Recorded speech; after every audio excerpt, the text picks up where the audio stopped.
Starting stream now. I don't want a feedback loop. Okay. Oh, Leslie, could you check if the stream audio is good? I messed around with some of the settings again, so I think my audio should be good now. Okay. Give me like 2 seconds to give me a couple minutes to check. I'm gonna like load it up on my phone and stuff and not do it from my headphones to like really check that it's good. Feel free to like do the recap or something in the meantime. Okay, sure. Yeah. So last time, the group who we have not decided a new name for, but you know, I feel like we're gonna have a new name soon. You finished your adventure at the Founder's Tomb, having moved around some skeletons in order to access a sort of room with a statue of Drazix, the Dragon King, and a sort of echo of his spirit and his magic was there to bestow upon the group each an item based upon what they wanted to grow in, some kind of aspect or challenge that they were facing. In addition to that, you kidnapped a bandit or two. One of which was a guy named Ling, who was in charge of a bunch of stuff. You also successfully undid the sealed door by reciting all 5 names of the 5 I've great confirmed dragons. It sounds good. Okay, thank you. Yeah, and in addition to that, you found out that the cycle of the Dragon King has had some anomaly. 2 eggs of the Dragon King were born. Yume and Delia had actually found these eggs, and we will be kind of exploring a little bit of that today as well. But basically, the sort of overarching journey will be escorting the dragon egg of Lyrics to the different temples in order to verify them as the next Dragon King successor. And in this session today, kind of in-universe, everyone is going to be dreaming and reminiscing on memories from the past.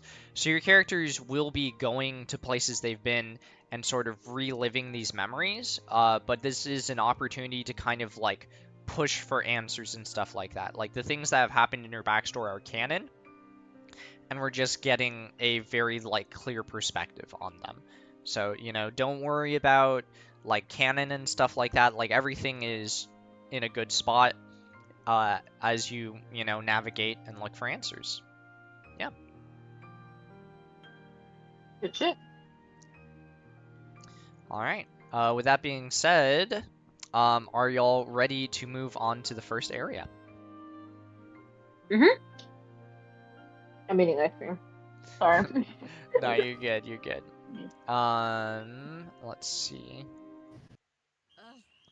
God fucking damn it. These ads are going to be the bane of my existence. Sometimes you get ads, and sometimes I don't get them on my end until later. Oh, okay. Yeah, I'm just like, oh, the production value, we're upping it this season, and then ads on YouTube, and I'm like, no! I'm back in the fucking building! Martha, sweetie, I'm home! Oh, I'm back in the fucking building! Yeah. Yeah. Alright. But yeah, as the group begins to dream tonight, we'll be focusing on the dreams of Yume and Delia primarily. So, if I could actually have, the 2 of you roll, this isn't a real initiative roll, but I would like you to roll initiative just to get an idea of whose dream that we sort of see first. We're going to first take a look at when you became an adventurer for the first time.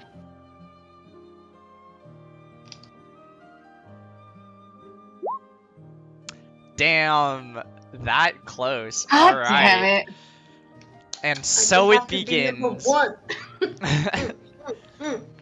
All right. Ooh, let me actually put my DM screen up while I bring y'all to the first area. By the way, the name of this session is The Chain of Memories. Okay, y'all should not be seeing anything really. You should just be seeing like a kind of like blacked out screen, correct? You have blackout screen and the words Yume and Marumo. Mamoru. Blackout Okay. screen with my name on there. Perfect. All right. Interesting.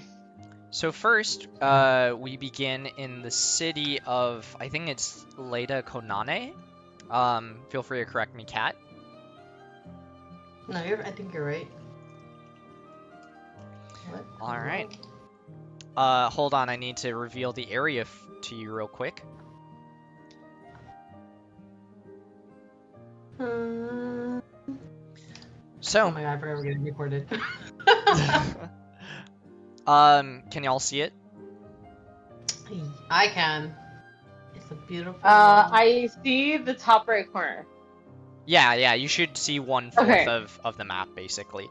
This is Yes, another one I of see. those comic book, I'm kind of playing with the format a little bit. Okay. I'm gonna look on YouTube to make sure I can see it too. Oh, I saw it on YouTube, you're good. Okay. So yeah, we first begin with a young Delia and her mother, one of her mothers, walking along through the city of Leda Konane, a city that is part of the water island of Voda, but is actually underwater off the shore. That's right. Yeah. Delia, you recently had awakened your sorceress powers. There's actually a sort of like quirk associated with when the powers get activated. So could you roll a d6 for me? D6. Oh, Yeah. Right, hold on. Sorry, my bad. You're good. Sorry, what was the name of the session again? Chain of Memories. Okay. Okay, 2. Well, that sucked. Alright. Yeah, we can, if you don't like this sort of like character quirk, we can change it later, but, in this scenario, when you were asleep recently, you didn't appear to breathe, but you must still breathe to survive, right? Especially in this underwater city where both your mother and you are able to breathe. Strangely enough, a few nights ago, your mother discovered that it didn't appear like you were breathing, even though you were still alive. And shortly after that, your mysterious shadow magic began to manifest. Around this time as well, your other mother, Sable, has been absent recently. And Delia knows a little bit about why. Sable is searching for some relatives of yours that were lost, as well as tending to her responsibilities in the Shadowfell. How does Delia feel about this kind of recent absence of one of her mothers? I think that even though I am trying to understand, like, I know she's trying to do, like, good and or something nice. I also feel kind of like not abandoned necessarily, but more like I feel like this is also like an age where I would really need a lot of guidance and help, especially if I'm awakening like powers that are similar to hers, and I have no one to talk to about it. Like I'm like, what am I supposed to do with this? Yeah. And speaking of, your other mother, Pan, is someone who actually has no magic at her disposal. She's but a humble baker. And as both of you are eating some conchas, walking through the city, your mom kind of sighs and says, Delia, sweetie, I know that... Miha. Yeah, Miha. I know that things have been weird lately, and I was hoping that your other mother was... Yeah, anyway, Pan continues. I was hoping that your other mother would be here to tell you how to navigate this change in your life, but there's a few things you need to know. Your mother and I, we ran away from a previous life. Here under the sea, things are a little more peaceful, and we're hoping to give you an opportunity to grow up with a peace and room to explore that we didn't have. What Times did are you run now. away from? Miha, it would be best to talk about it when your other mother and I are both here, but the families we came from, they were restrictive, and in particular, the powers that your mother Sable had, they were something that was looked down upon, and these are powers that you're now inheriting.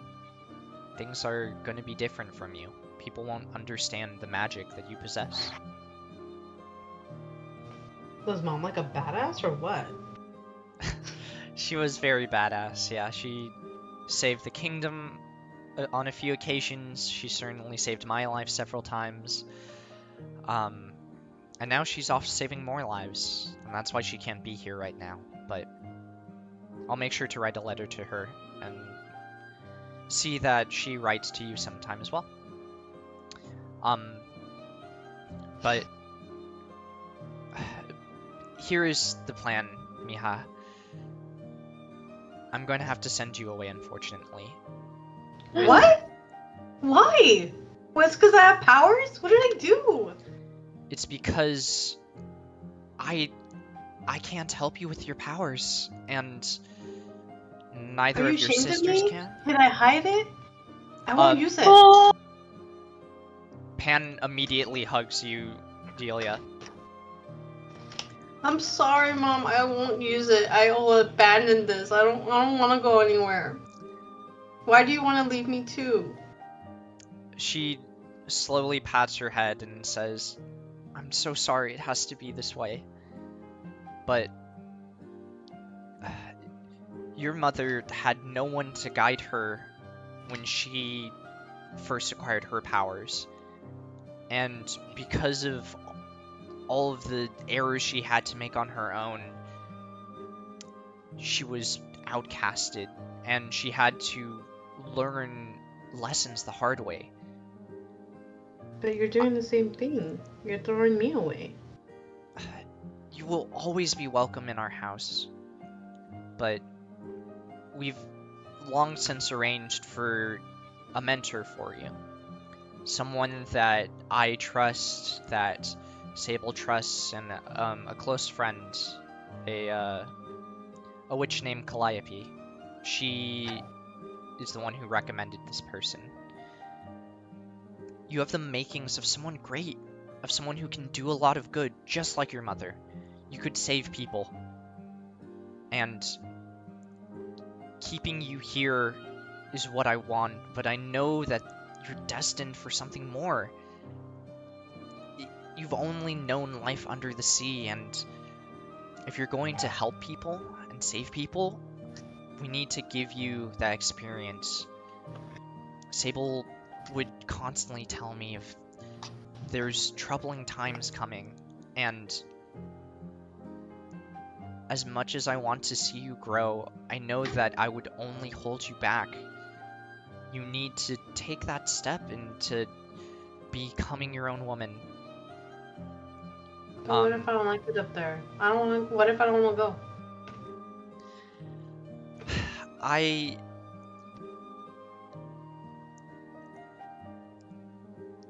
Your mother, in this moment, doesn't know what to say, and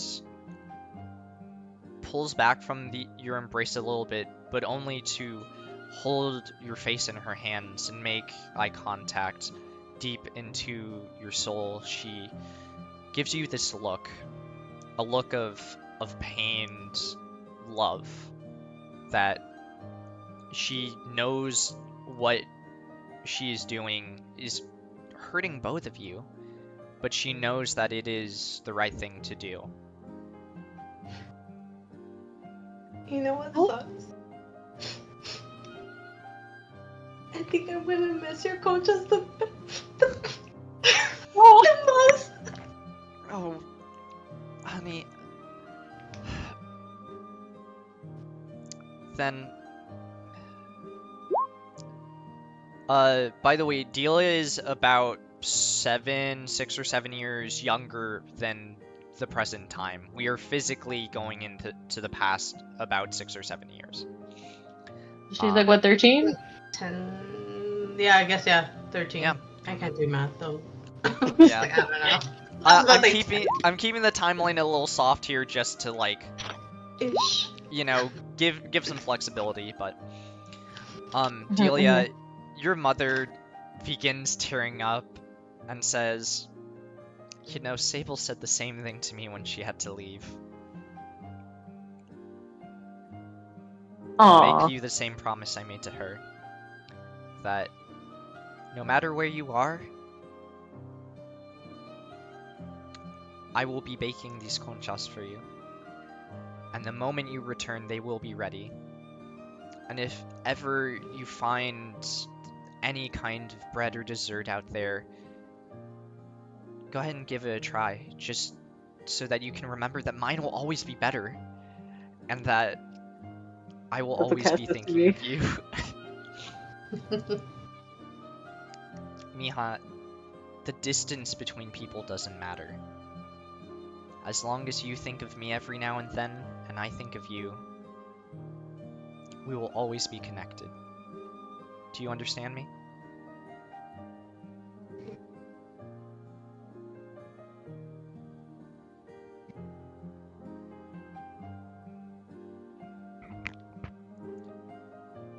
When do I have to leave?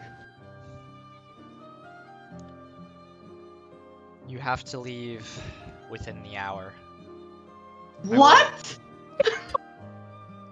I'm leaving today? I don't even get to say bye to my friends? Or my siblings? You're literally kicking me out. It's like I did something wrong. Oh my god.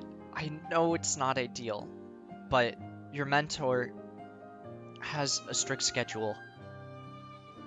Tell me. I hate this person. What do you? An hour, Mom? An hour. I haven't know, even packed. It's all we can spare. Okay, there's not much more time, but I need you to tell me this. Has Sable ever told you about the Coven of Witches?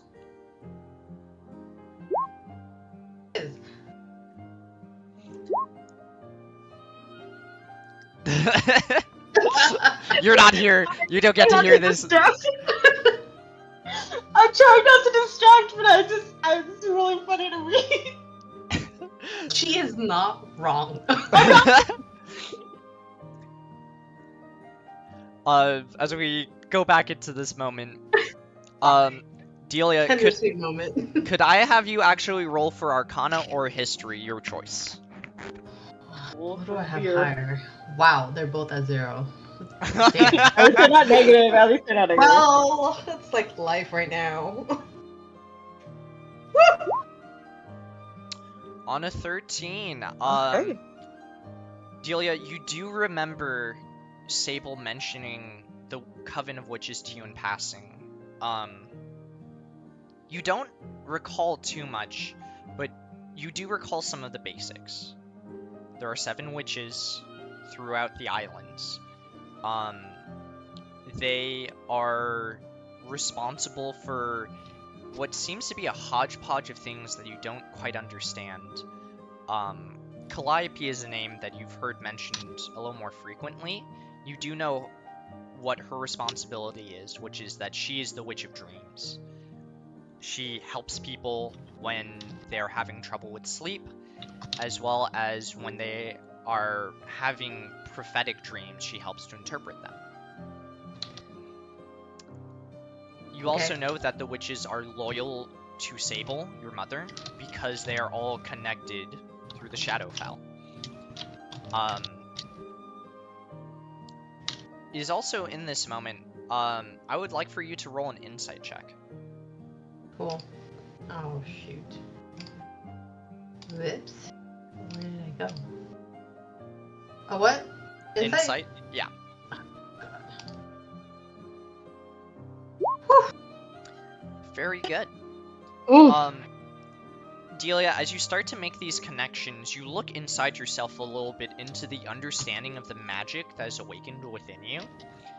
And you start to see things connect together a little bit. Your magic is shadow magic. Your mother is deeply involved with the Shadowfell. Clearly, the magic of that realm is rubbing off on you, as it has intertwined itself with your mother. It is now intertwined with your DNA. Okay, got it. Your mother looks at you and says, I know this is terrible, and the witch Kaya is almost here. She is the witch of the Wellsprings. She is going to train you. I thought you said Calliope. Calliope is a dear friend, but she is not a water weaver. Who's Calliope? Calliope? Kaya. Who? Kaya. Kaya, mija. It's almost like freaking Rio's a Mexican mom. She's doing it perfectly. Let's go! Representation! Es que somos primos. So water weaver? Kaya's the water what? What kind of witch? Why am I being taken away by witches? Mija, you are in a unique position. Sable and I wish for you to be trained by someone who would understand and relate to your abilities and your struggle. You could very well become a great witch one day if you so choose, but what the world is in need of is healing. The witches tend to those who are often lost behind, because they were left behind once as well. Why can't I just be normal?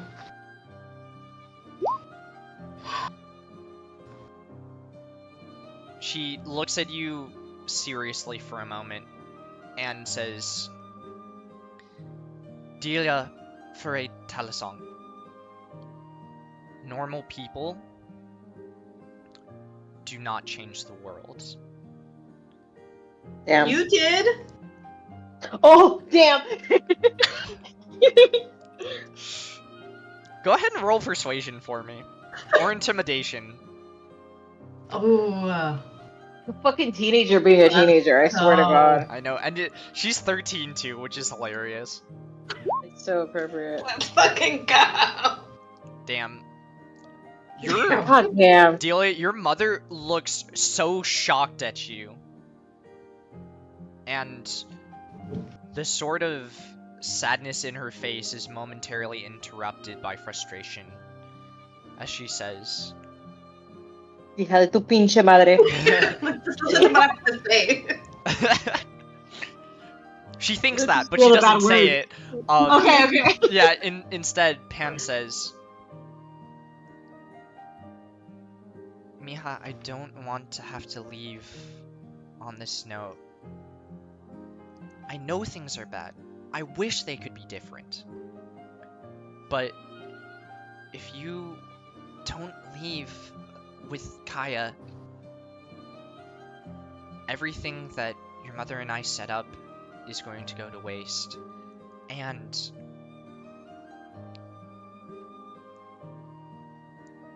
our one and only hope is for you to be happy. But I'm happy here. I know, but I know that because you have not yet learned about what's outside of this place, this comfort, it has limited your ability to grow. There is no other way. If you are to make use of this gift, you have to leave. Mom, I'm growing. I'm like 5'7" right now. I'm gonna grow. Hija de tu puta madre. As you say that, you hear a sort of chuckling from off in the distance. Delia, go ahead and make a perception check for me. Of course. The one I suck at. You I'm never She know. Can't see. She can't see. I can't see! Delia, you look around and you can't see where the source of the laughing is coming from until from out of your own shadow a figure rises. God, who are you? She continues to laugh as she puts a hand on your shoulder. Oh, you surely know nothing of the world, my dear.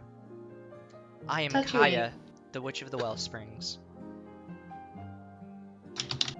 Wellsprings. Yes, Am I supposed to know you? not yet, but I will teach you a thing or two. Like, what kind of things? Oh. Pat plays a 13-year-old so well. Oh, I thank you. Kaya says... All I want to do is play to shut up. Yeah. Kaya says, listen here, little fish. Fish. You Oh, know so nothing, and I will show you the greatness of this world. Now, I already went through the effort of packing your things, and she snaps her fingers as several sort of little tadpole spirits, these beings that even in this underwater scenario seem to be like swimming through, holding various bits of luggage and things like that, and they seem to be made of like this beautifully crystallinely clear water. Whoa, like transparent? Yeah, like beautifully shimmering and radiantly reflecting the light even down here. Wow, that's so pretty. Wait. Whatever, I guess that's cool. I don't care. Yes, yes, please do try to hide your surprise, young fish, but we must be going now. I don't like to keep people waiting. I thought you were gonna teach me. Who are we waiting for? Well, the first order of business is to get you a proper wand. And I believe your mother has something to give you. It is at this point Pan pulls out a worn fountain pen. And in your hand That's Kathy gasping. places it. Delia, Miha, this pen used to belong to your mother when she first began adventuring, and now it is yours. But it still holds the shape that Sable gave to it. This is Mom's? Are you sure Yes. she wants me to have this? I thought this was hers. Your mother has a new way of casting magic and many companions to protect her. She wanted you to have this as a reminder, as a way of staying connected to her. Delia, as you feel this pen in your hand, the ink flows throughout the pen with this sort of unearthly weight to it. It seems both light and heavy at the same time. And as you look upon it closely, the ink sort of sparkles and has these sorts of details of cartoonish laughter and characters within it, and you blink and they're gone in an instant. At this point, Kaya then speaks up and says, "Little fish, that pen belonged to your mother, but we will make it your own. When you have fully become my apprentice, it will take on its own shape. A shape that we have yet to see." What's an apprentice? "I'm going to train you. You're going to be my apprentice." thought you said we were waiting for someone else. No, unfortunately, I am all you get. But tell me this: are you afraid of heights?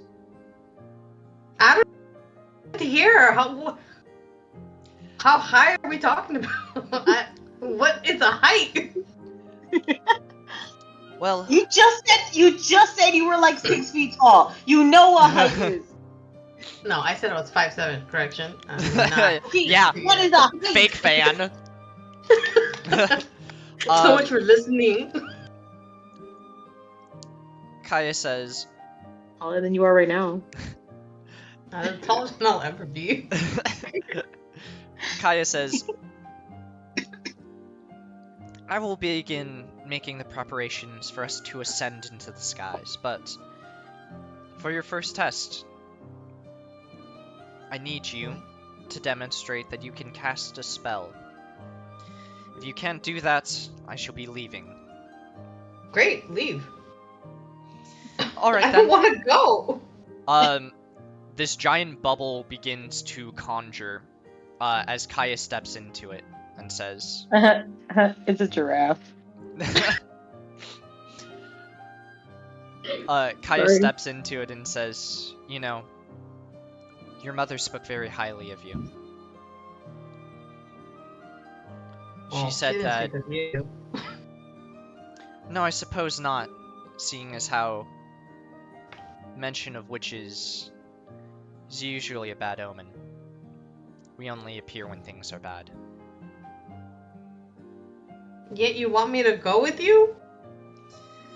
Yes. So I did do something wrong. So you really don't want me. I'm looking at my mom. Pan looks at you, both frustrated and sad, and says, Miha, if you really don't want to go, I'm not going to force you. But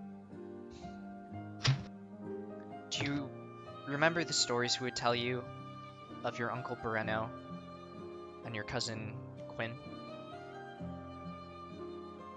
Yeah, of course. They're family. How could I forget? He's your uncle and your stepdad at the same time. I don't think It's that's how that fucking works, but weird. let's not think about it. Okay. You know You nothing, like Jon me. Snow. You don't like it. You don't like it. Pan continues. Sable believes that they're still alive, and she knew that when you were born, you had the potential within you to find them one day. They've been lost to a place that your mother and I can't reach, and yet somehow you have a connection to them that we can't explain. You're the only one who can find them. And I know it's selfish of us, but if you Super won't... selfish. I know. But if you can't find it in your heart to leave of your own accord, could you leave to find them? Not to leave this place, but to go and find them, and to bring them back here one day, so that all of us can share a meal and be a family again.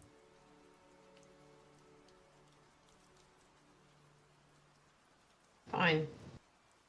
If that's what you want, I'll leave. Delia, as you say this, your wand begins to react almost instinctually to this sort of anger and resolve. In this moment, what cantrip do you think Delia casts subconsciously, reflexively almost? I want to say like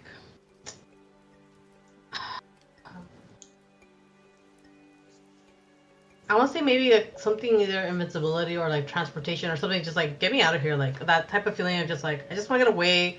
I'm fucking done. I just want to like disappear. Like fuck this. Okay, Maybe like fade into black. interesting. I would even venture to say, one of the abilities that you have as a shadow sorcerer is the ability to cast darkness, which is like a giant cloud of magical darkness, almost like how an octopus would, like expel ink to make this kind of like smoke screen for them to escape. Do you think in Right. this moment Delia activates that ability? Yeah, 100%. Like I'm out. Just fuck it. Let me leave. Like, what's the quickest path I can get to leave here? All right. Oh, that's not what I meant to do. And you died. And then everyone died. Delia, as those final syllables leave your mouth, this inky blackness surrounds this entire plaza that you're standing in. Well, what did it You do? actually have the ability to see in darkness up to Right. 120 feet, and specifically magical darkness that you create, such as this. In this moment, So your mother and the witch cannot see where you are.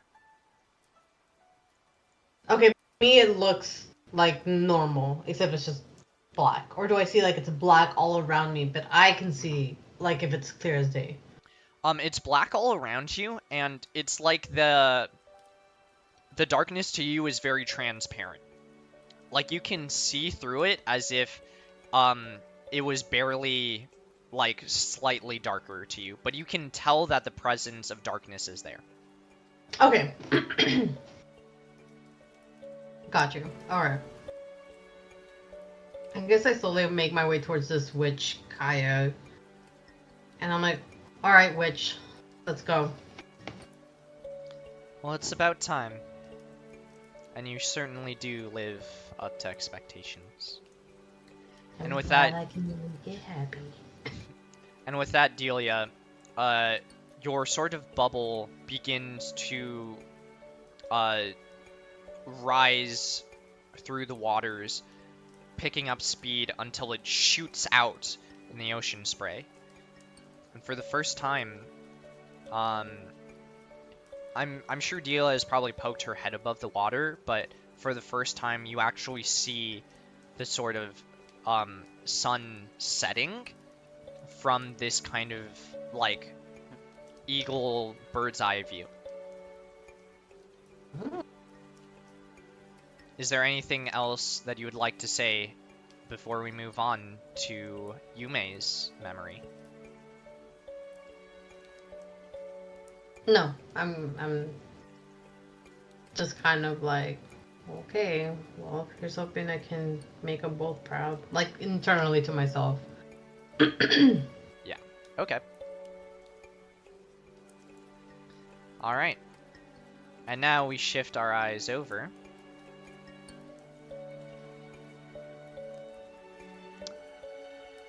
Yume, you are Oh, the map moved. remembering the moment where you first began to work on Mamoru.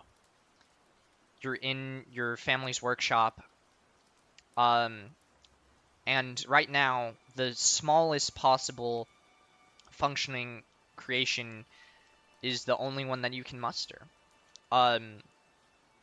Typically things are invented to solve problems or to help address an issue. What do you think Yume's first problem that they would want to address is, given that they have recently developed enough skill to create something? I think it's a couple things. I think Yume both just wants to test themselves to see if they're capable of doing this thing, but also as like an only child wants the companionship because Yume's moms are really busy. Yeah. Understandably. Yeah. Yeah, and your moms aren't due to be home for quite a few hours.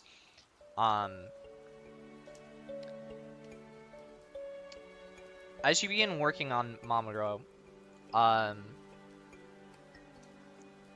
could I go ahead and have you go ahead and roll sleight of hand for me as you begin to sort of set up the frame and the wiring and things like that. If only I was the Raya. Oh, Okay, that's not bad. not bad.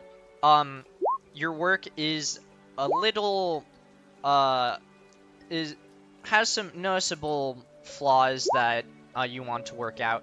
The wiring isn't extremely neat, but it is functional. As you begin to finish this wiring, Mamoru begins to whir to life a little bit,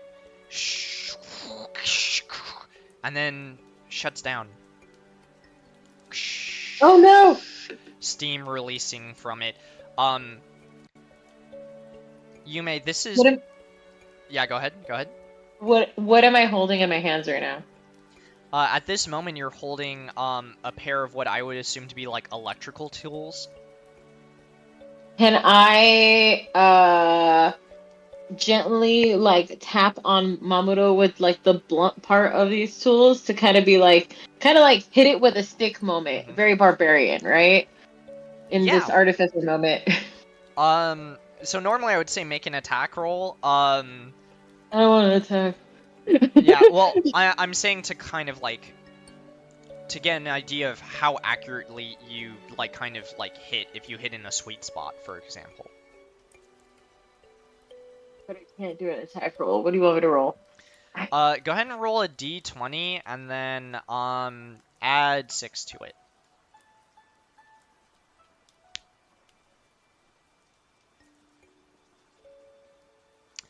An 18.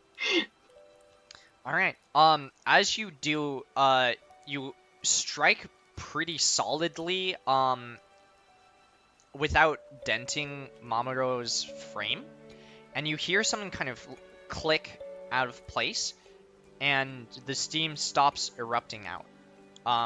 Mamoru still seems to be not fully functioning, but you have inadvertently, intentional or not, solved one of the issues currently happening. How does Yume proceed from here with the problem solving? Okay, so you said that the smoke stopped. I heard it click, the smoke stopped, but Mamoru's still not moving? Yeah, Mamoru sort of powered down.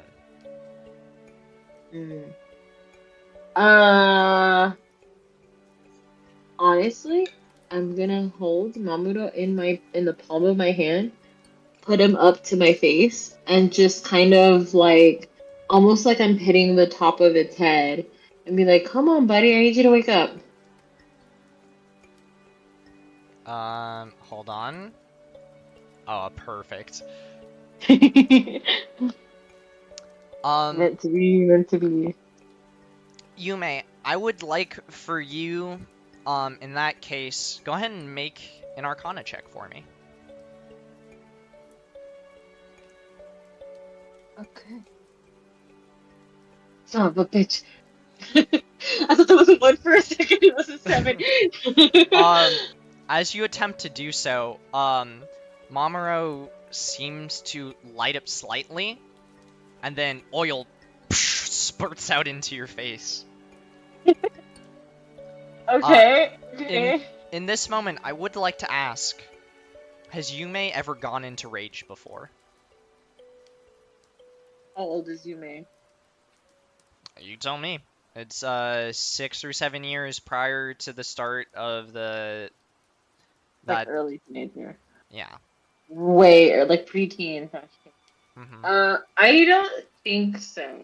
I think, I don't think Yume has gone into rage yet.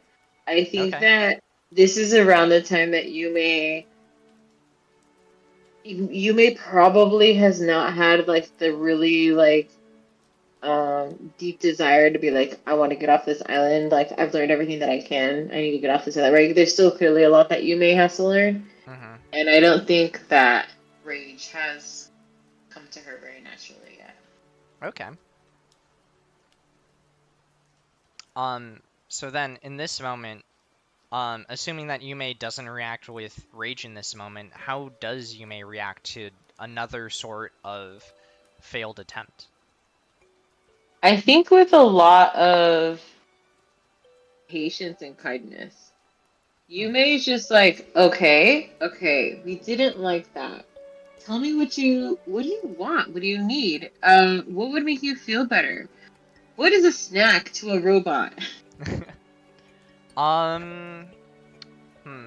Go ahead and make me a history check. See if you, as you say that, maybe think of something to throw Mamoru's way.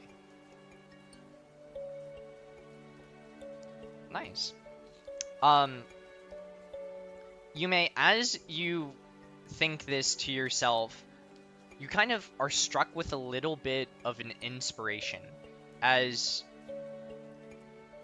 you realize Mamoru seems to not have enough juice, not enough power. And the sort of light crystals, the solar-powered crystals that power a lot of the technology on the island, there are a few laying around. Okay. I'd like to look around, grab a couple, and see if I can use them to charge up Mamoru. Okay. Go ahead and make an Arcana check with advantage for me.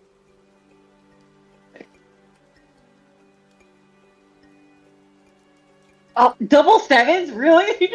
Wow, it truly was meant to be. Mamoru begins to whir up and weakly turn on for a little bit. I'm gonna look for some extra, basically batteries. And because clearly I can see that like this is helping a little bit, so I'm gonna look for other of these sapphires to kind of give Mamoru more juice. Because I'm like, oh, I found the thing it wants. Let me do more of this. Okay. And yeah, go ahead and make a third Arcana roll, just regular roll. As you start doing this, you do remember that amazing, fantastic roll. Could not have planned the timing any better. You remember sort of the reason, as the fatigue and all of the effort as hours have passed of you trying to problem solve, you finally get the right amount of crystals for Mamoru. And you remember the kind of goal that one of your mother's set for you, which was a promise of if you could get Mamoru working, you could begin your training both as a barbarian and an artificer, having demonstrated the ability to grow beyond this. Nice. On a natural 20, Mamoru jumps out of your hand, sort of like springing literally to life, and a sort of like UI on the front of the crystal pops up, and it simply asks, "What is my name?" I think we're gonna go with Mamoru. Man or Ro for short. You know, depending on what we're. I feel like Mamoru is kind of a long name. Mamoru whirs and ends with a little beep beep as the entire name has been processed, and simply follows up with, "What is our purpose?"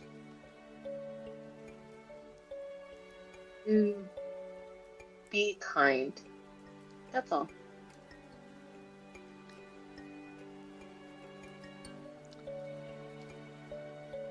You spend a few minutes admiring Mamoru, a few dents, a little bit flawed, but certainly ready to work. It's so cute. It's amazing. Is at this moment that someone walks in. Yume, you are 7 feet tall, correct? Yeah. I think even I think I'm a little bit older than. Oh, I was gonna say Sable. Delia. Uh-huh. So if this is like 7 years in the past. Mm-hmm. This is still like, yeah, like earliest could be 15, maybe. Mm-hmm. So yeah, they're if Yume's not 7 feet, they're just a couple inches shy of 7 feet. Yeah. As you continue to spend time with Mamoru, Yo walks in.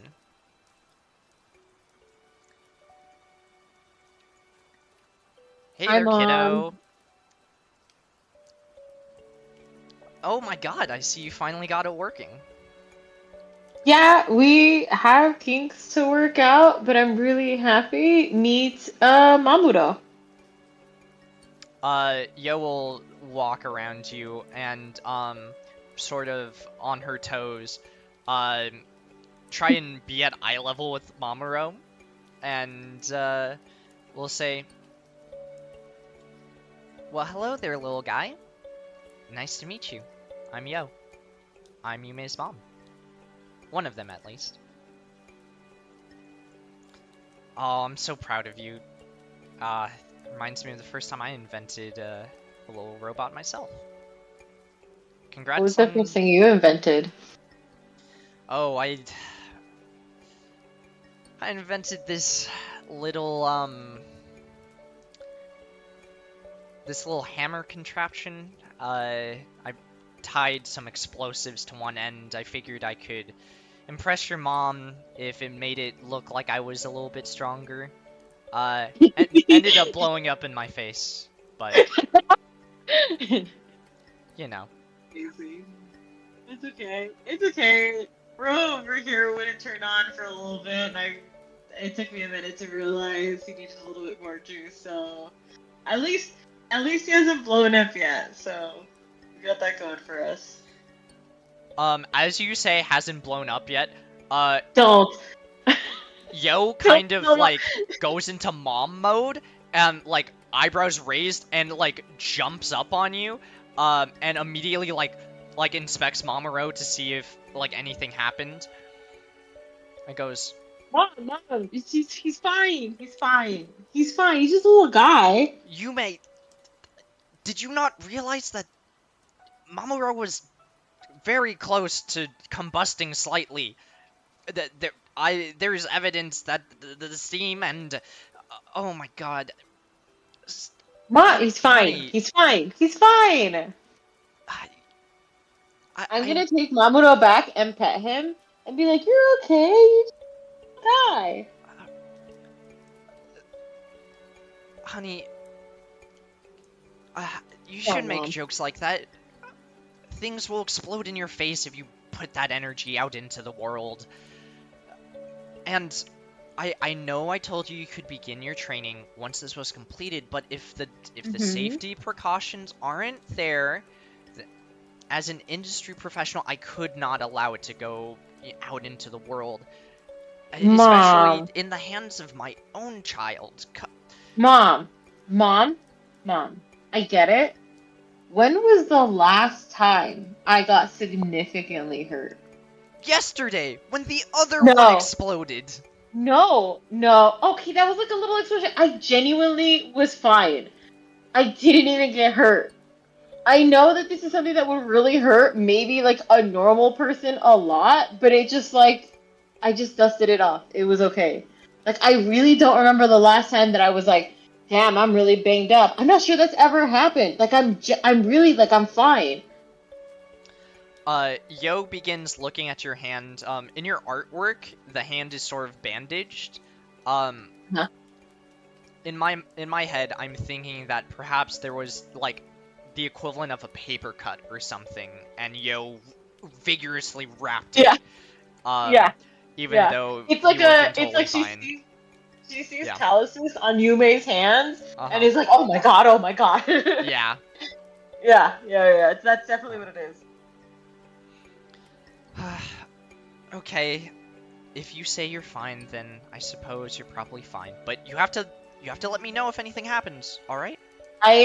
I promise you that if I need you, I will call for you. I'm not gonna keep it hidden from you. Why would I do that? Okay. Okay. I trust you. I trust you. I'm a Thank cool mom. you. I can be cool. Yes, you're a cool mom. It's just But cool I moms know to chill. uh, no, you're right. I just get so worried. I mean, I know. remember when some of those people from town came to our shop and they couldn't understand you, and I just don't want you to go out into the world without people who don't have your back. That's why I wanted you to create a buddy of yours. Just like how, your mother has my back. I wanted this Mamuro to have yours. Do you I think I don't need strangers to have my back. I've always just been able to take care of myself, and when I need help, I ask you or I ask mom, and it's fine. I'm okay to ask for help, but I'm not like keeping it hidden from you. But right now, I'm good. I don't need help. I can do this. You just gotta let me show you that I can do this. Do this. Okay, Yume. Well, this was the first of my tasks. The next one is up to your mother, Kai. Um, Something about throwing rocks or something like that. Let's go. Just make sure to wear proper hand protection when you're handling sharp rocks like that. You hear me? When was the last time I needed a band-aid, mom? Like literally a band-aid. Your A band-aid. Yo pulls out a full medical kit and is like, "Did you get another cut?" I'm fine, mom. Thank you for having my back, even when I don't need it. Um, it is at this moment Mamuro sort of crawls off of your arm onto Yo and sort of does like a mimicking like hug motion with these very robotic arms. That's cute. That's so cute. Okay. You know, if it makes you feel better, I can, in later iterations of Ro, I can put some band-aids and some other stuff in there. I can train Ro to, like, be ready with band-aids. You're so worried about it. As Yo begins putting away like 15 million different medical supplies, she says, "I would like that." Okay. Mamoru 2.0 will focus on some, some band-aids and some healing stuff, okay? Okay. Promise. I promise. All right. Some of that stress off of you. Your Yo's shoulders have been tense up until this moment and begin to relax a little bit as she says, "All right. Okay. Go ahead and go throw rocks with your mother. You've earned it. I'm Thank going you. to... You're welcome, sweetie. I'm going to clean up a little bit. Can I give her a hug from behind and then kind of like rub her shoulders a little bit before heading out? Yeah, let's see. Go ahead and, make just like a general charisma check. Okay. Michael and I do this with each other all the time. Where the fuck? A charisma. +0. Okay. Okay. Don't tell me I hurt my mom. I'm gonna be upset. you don't hurt your mom. It's just that you've grown so much so fast that you're still getting used to being this big in relevance to your mother, as you kind of like have to lean down and you're fully like your hands are touching your shoulders with how much like bigger you are compared to your mom. And yeah, you attempt to rub her shoulders, but your hands are just so big that it's like it's almost hard to like really, work in to some of the muscles a little bit. But Mm-hmm. the intention is there, and Sentiment is there. Okay. yeah, Okay. Neo recognizes that. Okay, cool. And I Yeah. tap her on the shoulder, and I'm like, "I'll see you later, Mom." Okay, you may. I'll see you later. Yeah, and with that, you see your mother Kai waiting outside with some sizable rocks, throwing them at like some like some straw men and stuff, or like some scarecrows. And it's just like Kai from outside just goes, "All right, come on, sweetie, let's go throw some rocks at some bad guys." I will, Ma. All right. Is there anything else you may would like to say as we sort of fade out from this moment? I guess I just call to Ro and just be like, "Come on, Ro, let's go." Ro lets out a sort of excited whirring as Mamoru climbs up onto your back, in the same way that you will eventually climb onto Mamoru's back. Mamoru spends time resting on, like your shoulder or a little bit in your hood, somewhere in that region. Perfect. Yeah. All right. Okay, it's about 8:18. I just wanted to check how long we can play for. Till midnight. No, I'm just kidding. Aw, I'm sorry, girl. I have to go to the I'm gym super excited. early. We could do a hard 10, 11, 12, 1, 2, 3, 4. We could do 10. Okay, all right. Yay. That should be plenty of time. I just want to gauge how much, because we probably won't do They have to everything I meet. have planned. I just want to see how much like I can budget for. But yeah. Mhm. All right. Okay. You may, as you throw rocks at these straw people, you and your mother Kai have this sort of like better understanding of each other, both being people who can both, take a few hits as well as deal a bunch of hits out. The both of you are no strangers to, putting some elbow grease in and getting your hands dirty. Mhm. And yeah, as we continue on, in the coming days, Yo actually comes back to you and says, "Sweetie, I actually have an errand that I need you to run for me. Someone needs a little bit of help with repairing an item. Could you run into town and meet them in the town square?" Yeah, Mom. What's the thing? Oh, so I know what tools to bring. What's the thing? What am I Oh, meeting? they have a sort of a magic focus. They said it was a pen? Okay. Damn, I don't do calligraphy, but sure, I can look at it. Okay, well, at the very least, if it explodes, it shouldn't, explode with anything but ink. So, yeah. Okay, Mom. Alright, and, before you leave, Yo gives you a big hug and says, "Knock 'em dead, kiddo." Thanks, Mom. Alright. Yume, are you ready to head into town? Yeah. Alright, let's go ahead and move to the next area. Oh, you're not supposed to be here yet.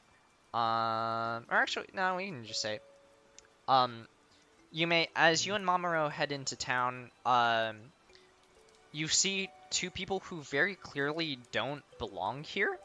A woman with a very big hat, and, Deela, actually, at this point, I don't believe you have any sort of, like, face tattoos. Right. However, Kaya does offer to you a book that has a bunch of different example tattoos, and it belongs to Calliope. It's a collection of her sort of like tattoo sketches. Who? Am I looking at this while I'm walking? I was about to ask if you would like to be reading it. You certainly may. Yes. Go ahead and actually make a perception check for me. As you, like look through the book. Come on, 20. Close enough. Very good. You see a lot of tattoos of different sort of flora, like different vines, flowers, and things like that. And sometimes in between the pages you do find drawings of sexy cat ladies, but you can't quite understand why. I wonder if this is like level 2 spells? Oh, perfect! Oh, perfect! Oh, that's so... I missed what you said, Kat. I'm so sorry. That was so good. Delia, as you look up, you see the tallest person you've ever seen before in your life, sitting next to a little robot on a bench.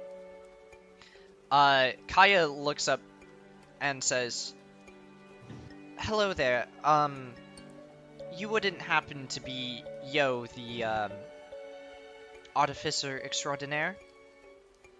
It's my mom. Oh, are you the people that I'm meeting about a pen? Oh, yes. I am Kaya. I am a friend of Kai's. Okay. I'm Yume. This is my little robot dude. Mamuro.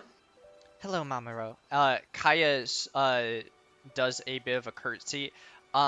Delia, you're sort of used to it by now, but, Kaya has sort of, like, two pieces to her outfit. She wears this, like, elegant black dress that kind of fades into, a sort of blue. Oh, sorry, the music. Okay. Yume has never seen a curtsy before and no. tries to... Sorry. I was gonna say, she also has this sort of, like, overcoat that flows like water. It's, like, very thin and, like, translucent. Yeah. Anyway, sorry, you were saying? Okay, good. Yume has never seen a curtsy in their life, and so, but knows that it's like a greeting and tries to mimic it horribly. Okay. I'm gonna actively. If you're gonna make me do any sort of check, I'm going to actively fail the check on purpose. It's not good. Sure. Just for fun, if you would roll performance with disadvantage, I'd love to see what you get. So +0 to this. Keyboard, turn on. Thank you. No! Why is it good? Yume, as you attempt to curtsy, you don't have this like sort of flowy skirt to really like, pinch onto, but as you bow, your sort of musculature, the sort of body language that Kaya gives, you sort of demonstrate the same kind of like elegance almost, but it's not this like feminine curtsy. It's almost as if like you're flexing your muscles in a display, and to Kaya and Delia, it comes off as impressive. Okay, yeah, Kaya's just like, oh my, I've never seen a greeting like that before. Go on, young Delia. Make sure to greet our patron properly. Oh, okay. Am I supposed to do what you're doing? Is this part of my training? They just both stare at you. Or, Kaya stares at you. I don't want to say what Yume does. I'll leave that up to Leslie. Like, I kind of look, like, at both of them, like, I don't know what I'm supposed to do here. Like, okay, whatever. I'm just gonna, like, fucking fake it. I'm like, I guess I'm just gonna try to bow. Go ahead. Yume's gonna mimic that. Okay. Yume on purpose waited until Delia did something because Yume was like, these people are not from here and I don't want to be disrespectful, so I'm just gonna mimic whatever the fuck they're doing. Okay. Delia, Am I go ahead and performing roll too? for performance for me. Let's see how you do. Bitch. Yeah, I'm that's right. roiling What? That's you. right. How Oh, important? Delia, Why? Delia, from your time being in the waters, you're very used to having this sort of flowing motion, moving with the waves and such. And even though you don't have a lot of practice curtsying, your movements as you bow are very fluid and elegant as to appear intentional. Damn. Yeah, Mamuro sort of like whirs excitedly as well, like a... I can't whistle, but it is that kind of like a cat calling whistle. I wish I could whistle because that's exactly what would happen. That's exactly what is happening. I think Uh-huh. Yume is going to mimic that bow, and Mamoru's going to take that opportunity in the middle of me bowing to like jump onto Delia. Delia, do you allow Mamuro to jump onto you? Yeah, I catch it and surprised, like, oh my god, like, what is this? What Yeah. am I supposed to do with this? Mamuro, yeah, jumps over to you. As Mamuro jumps onto you, Mamuro kind of like, rummages through your cloak a little bit and, like, points out the pen to Yume. What are you doing? What is this? Sorry. Ro likes to, Ro just became alive a couple days ago, and he's still trying to figure it out. He's a curious little boy. And I reach out to get him back. Did you just say came alive? Mamuro Well, I will mean- jump onto the ground and scurry over to you, Yume. Well, I mean, it just, as sentient as AI can be, it's like a, like a learning like a learning algorithm kind of thing is programmed in this little bot. It's my first time seeing something like this. But I mean, that's pretty cool. Yeah, do you know my robots where you're from? I don't know where you're from. Sorry if that came off mean. I didn't mean it mean.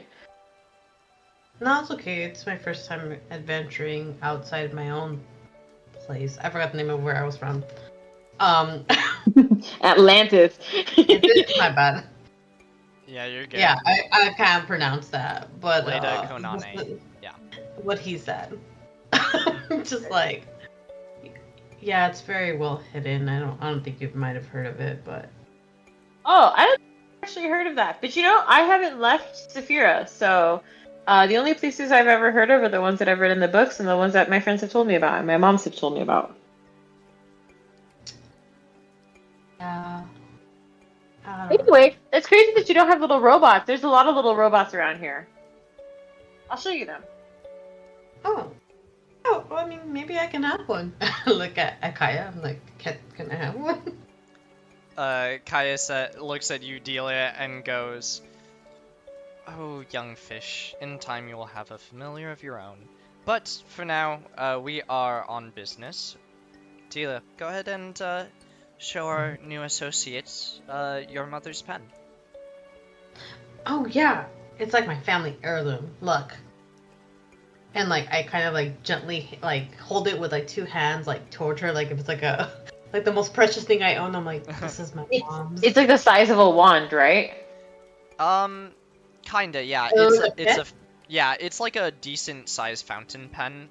It's sort of purple and black. As Delia is doing this, Kaya will kind of mention, this pen belonged to her mother, but there is something that I was hoping to ask of you. Originally, the magic was designed to work with a sort of partnership, a deal between a patron and a servant.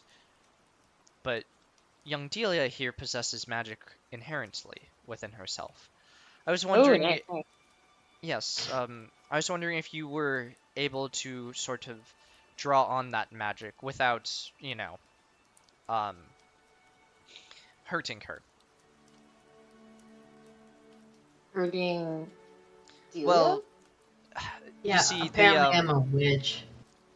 Yes, a young witch's apprentice. I am, of course, the said witch taking on this apprentice, but what I'm trying to say is that the ink that channels the magic inside, if we were to use the same mechanism, we would have to draw Delia's blood in order to cast it, and, well, Blood?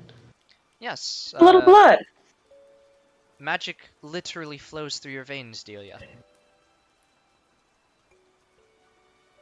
Well, would this blood be like a one-time thing blood thing, or would this have to be like a constant blood thing?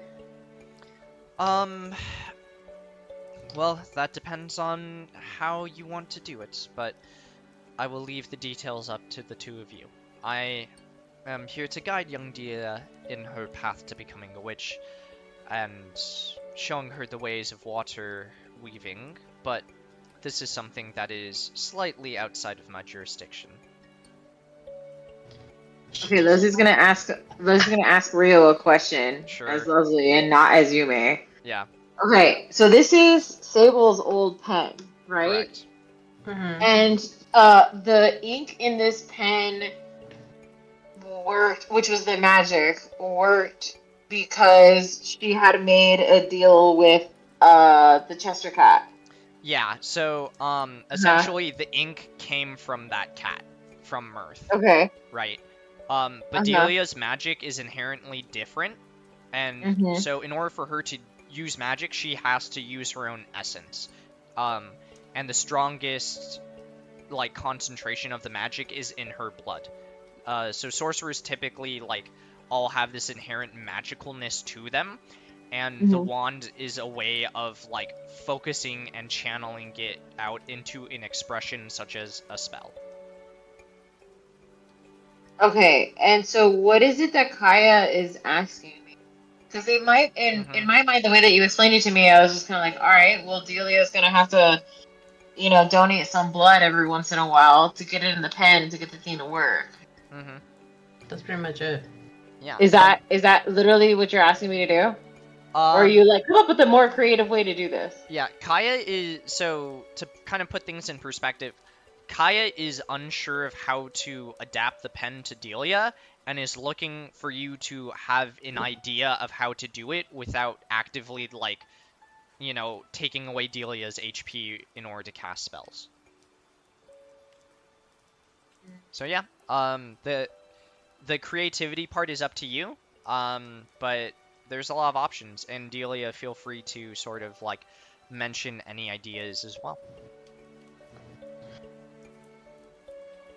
I was thinking, well, it's like a pen, right? So,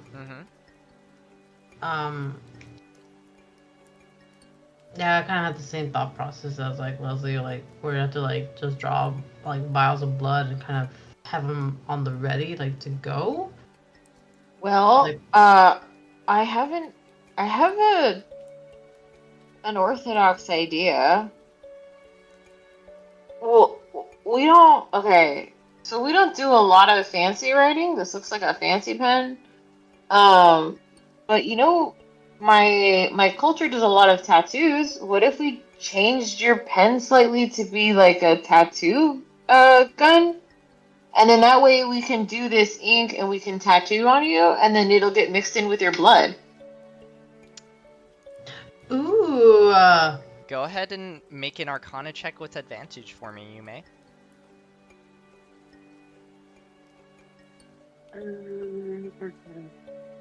Hey, Kaya. What's a tattoo? Alright. Yume has tattoos. Yume yeah. has visibly. Yume has had tattoos for most of Yume's life. Yeah. Kaya but will I'm also reveal under. So she has a sort of, not like a glove, but part of her, like, overcoat has like a ring that hooks around like her middle finger. She removes it to show the back of her hand, and there is a sort of a tattoo of like a water geyser. And she says, this tattoo is a representation of. Wait, sorry, what'd you say? This is Rio. Will protect me from harm. Said, ooh, ultra-reliable, because he said a geyser. Oh, yeah. She says, So dumb.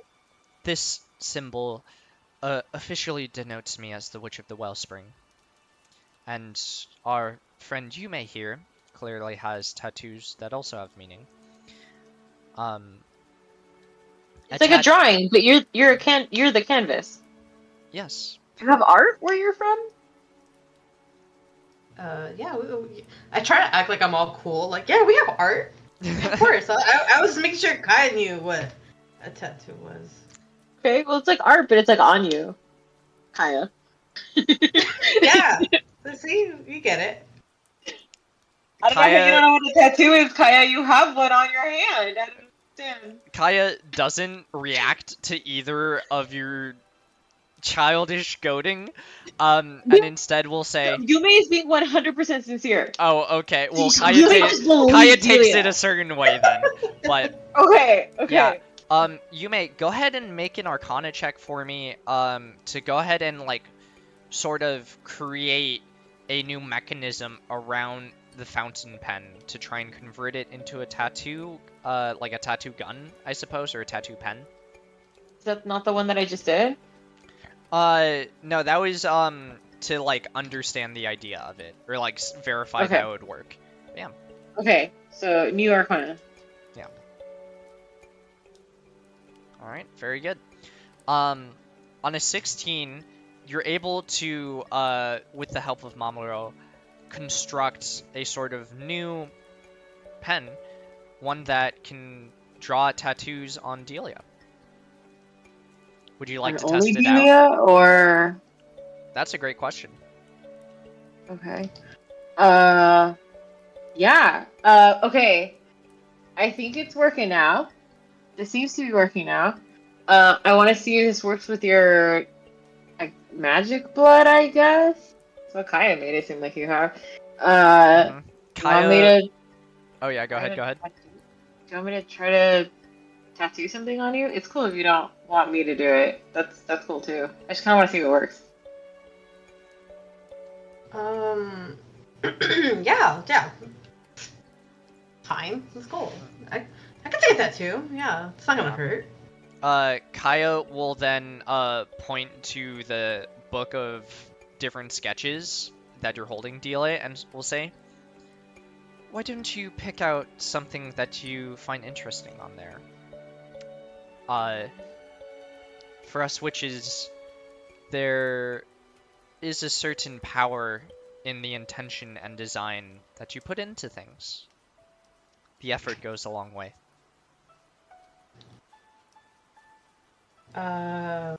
Yeah, sure. Let me just find something that I like. There's so many options to choose from, you know? Certainly. Yeah. Also, you don't have to commit to the biggest thing ever right now. You know, you can get more later, but you can, we could just try something small just to see if it works or if I still have to tweak it. Have you tattooed someone before? Oh yeah, this is like a cultural thing where I'm from. We get tattoos all the time when we get to certain milestones or when we have certain beliefs.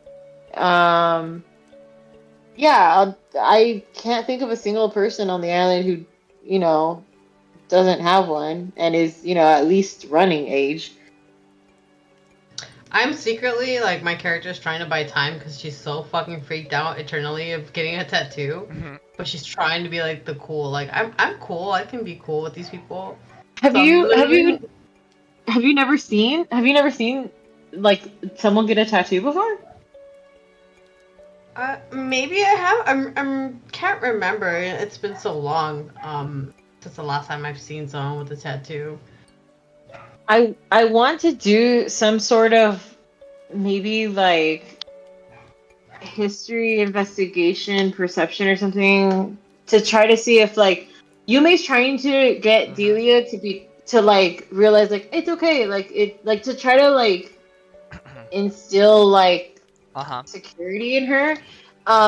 What like check can Yume do to see if like if if he tattoos on himself, would it mess up the pen? Or would it just be like, oh, because my blood's not magic, I'm just kind of fucking tattooing on my arm? Oh, yeah. So first, unless the tattoo is being applied to Delia, it would just be a regular tattoo, essentially.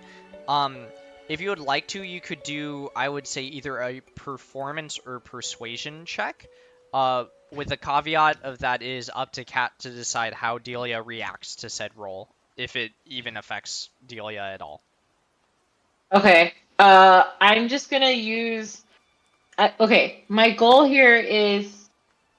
Are you speaking as a character? Sorry, I just want to make Yeah, sure. yeah, yeah. I'm not gonna Okay. speak as a character, and I'm just gonna say, look, I can show you how it works so that way you can see it and that you're familiar with it, because I know that new things are a little scary. But look, I'm just gonna go over some of the lines that I already have, so that you can see what it looks like. And I'm just gonna do performance. Okay. Okay.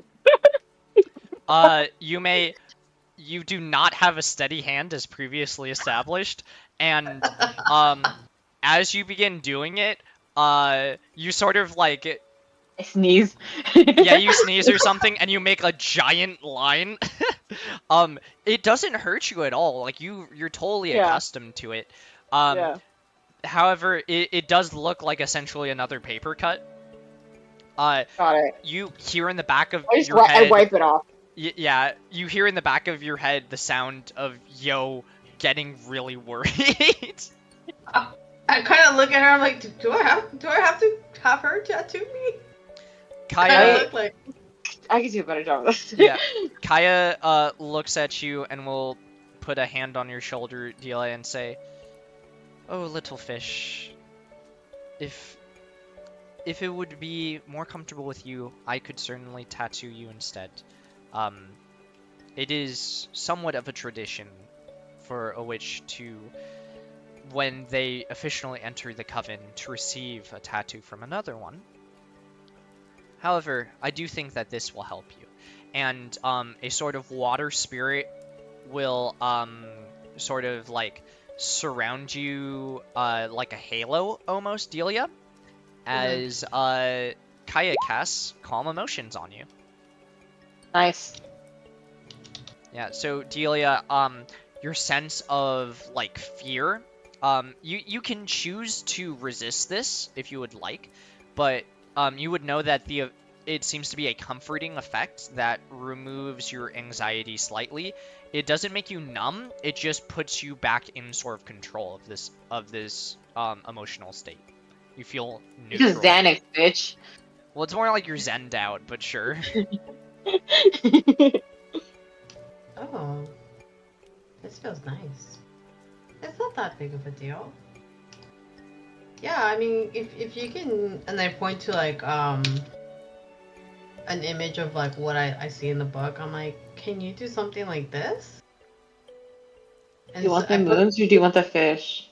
I want them both. Do you want like the fish like encircling the moon? Yes.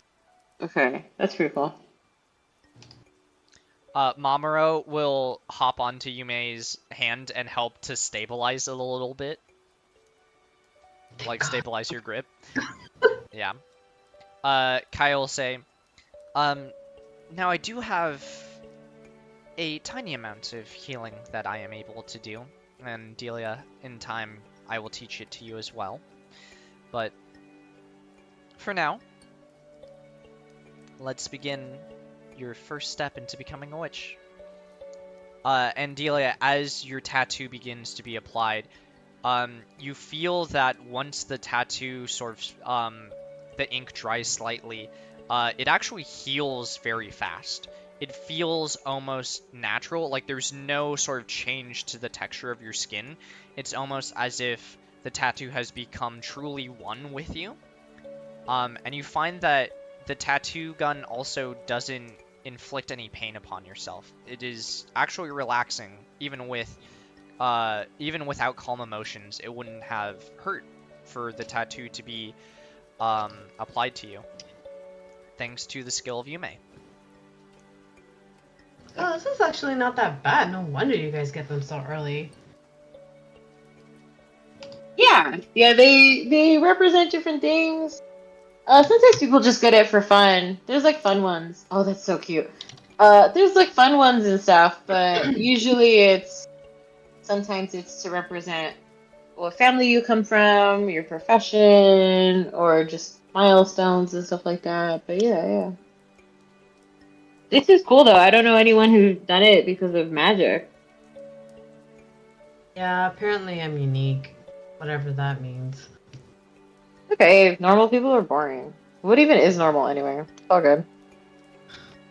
True. True. All right. Well, this has certainly been interesting. Use it. See if it works. Oh, the Like spell. a Kaya. It's like, what am I supposed to do? Kaya will sort of summon like a floating like little water goldfish. And we'll say, Delia, try and cast a spell on this little fish. Feel the tattoo on your skin and the power that has been welling up inside of you. Envision. Yumi takes a big step back. Yeah. You should be able to control your tokens, by the way. Oh wait, no, hold on. Let me fix this. Okay, no, Leslie's good. Yeah, you should be able to move it. Yeah. Okay. Yumi has heard of magic, understands magic, but has not been around magic enough to like trust the process. Yeah. Yeah. Go ahead and cast any spell you would like on a little water goldfish. Oh. Oh, fuck up.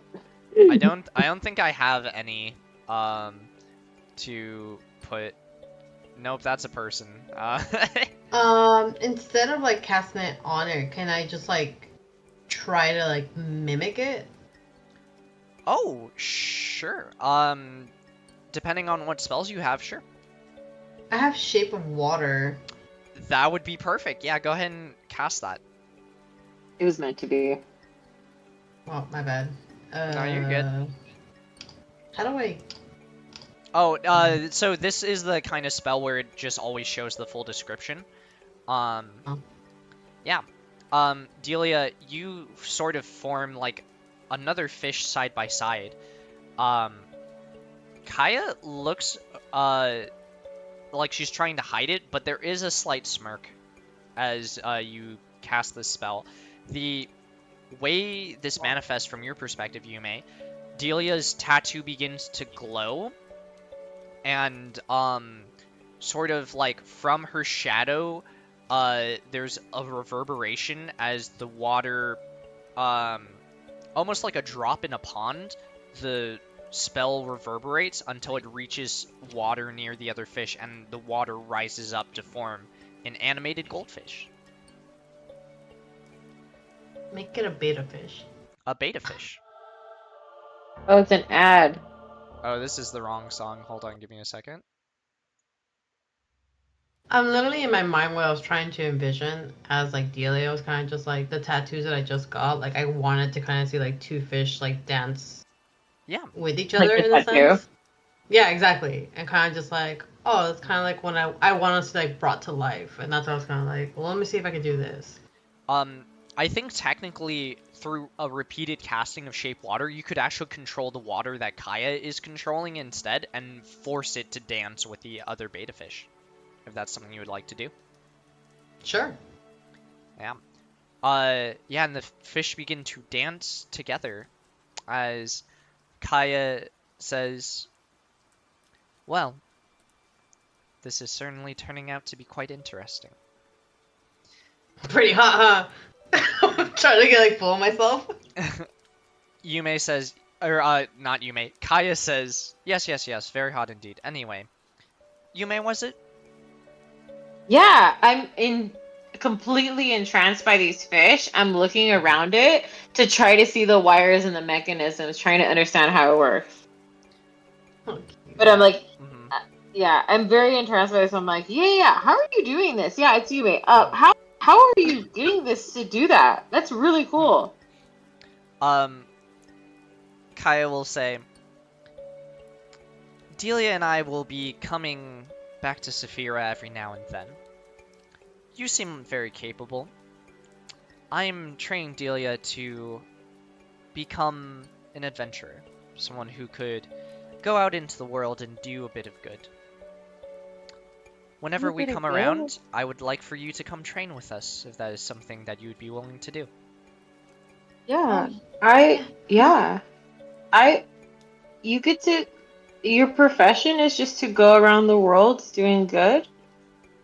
My dear, we witches do the good that no one else notices. How do I sign up? I don't think I'm a witch. Oh, well, you don't have to be a witch to adventure around like us, but you certainly could help out a young witch such as Delia when she grows into her position. Oh, for sure. Yeah, we could do that. That sounds like fun. Fantastic. Then, let me first give the both of you a lesson, and when I return, I will test you on the information I gave. There Okay. are 7 Mademoiselle, witches report. in the coven of small comforts, and I will list them off now. Okay. There is the Witch of the Berries, the Mhm. Witch of the Wellspring, the Witch of the Bonfires, Wait.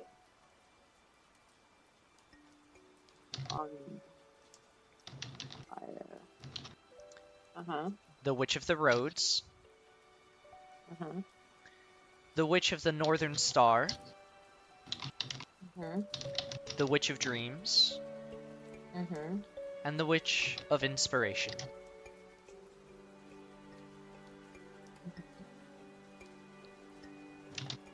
I am the Witch of the Wellspring, Kaya. Sorry, what was that, Leslie?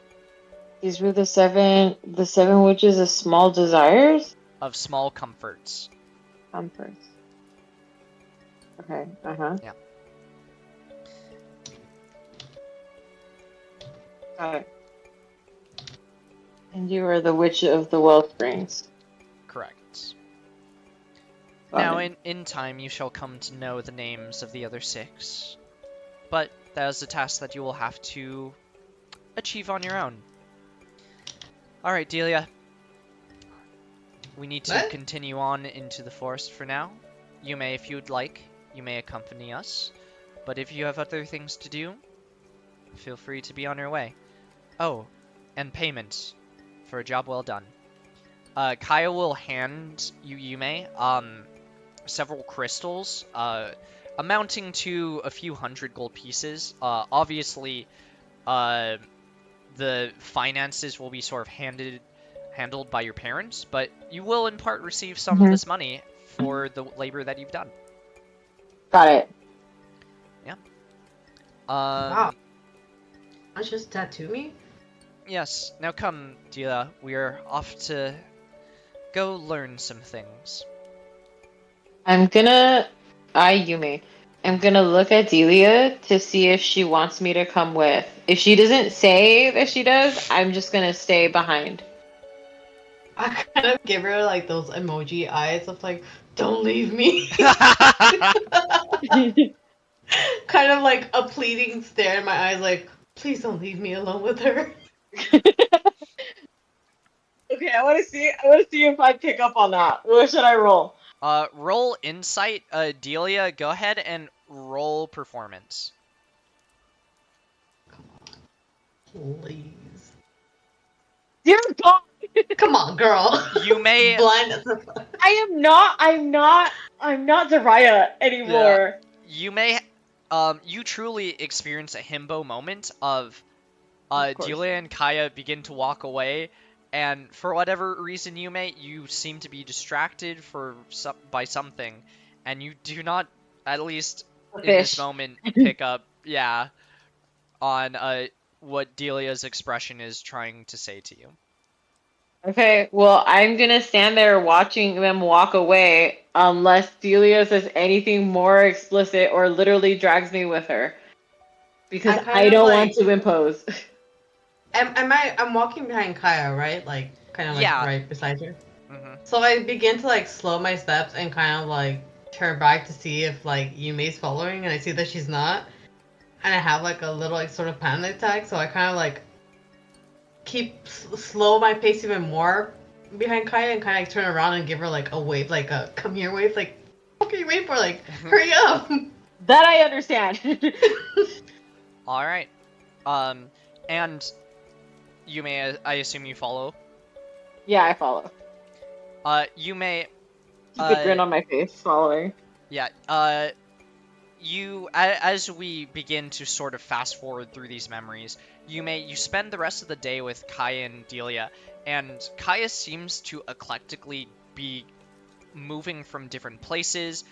She does visit a well at one point, tosses a coin in, um, like sort of like grabs a bit of moss, sniffs it, and goes, pretty good, and walks away immediately without explaining herself.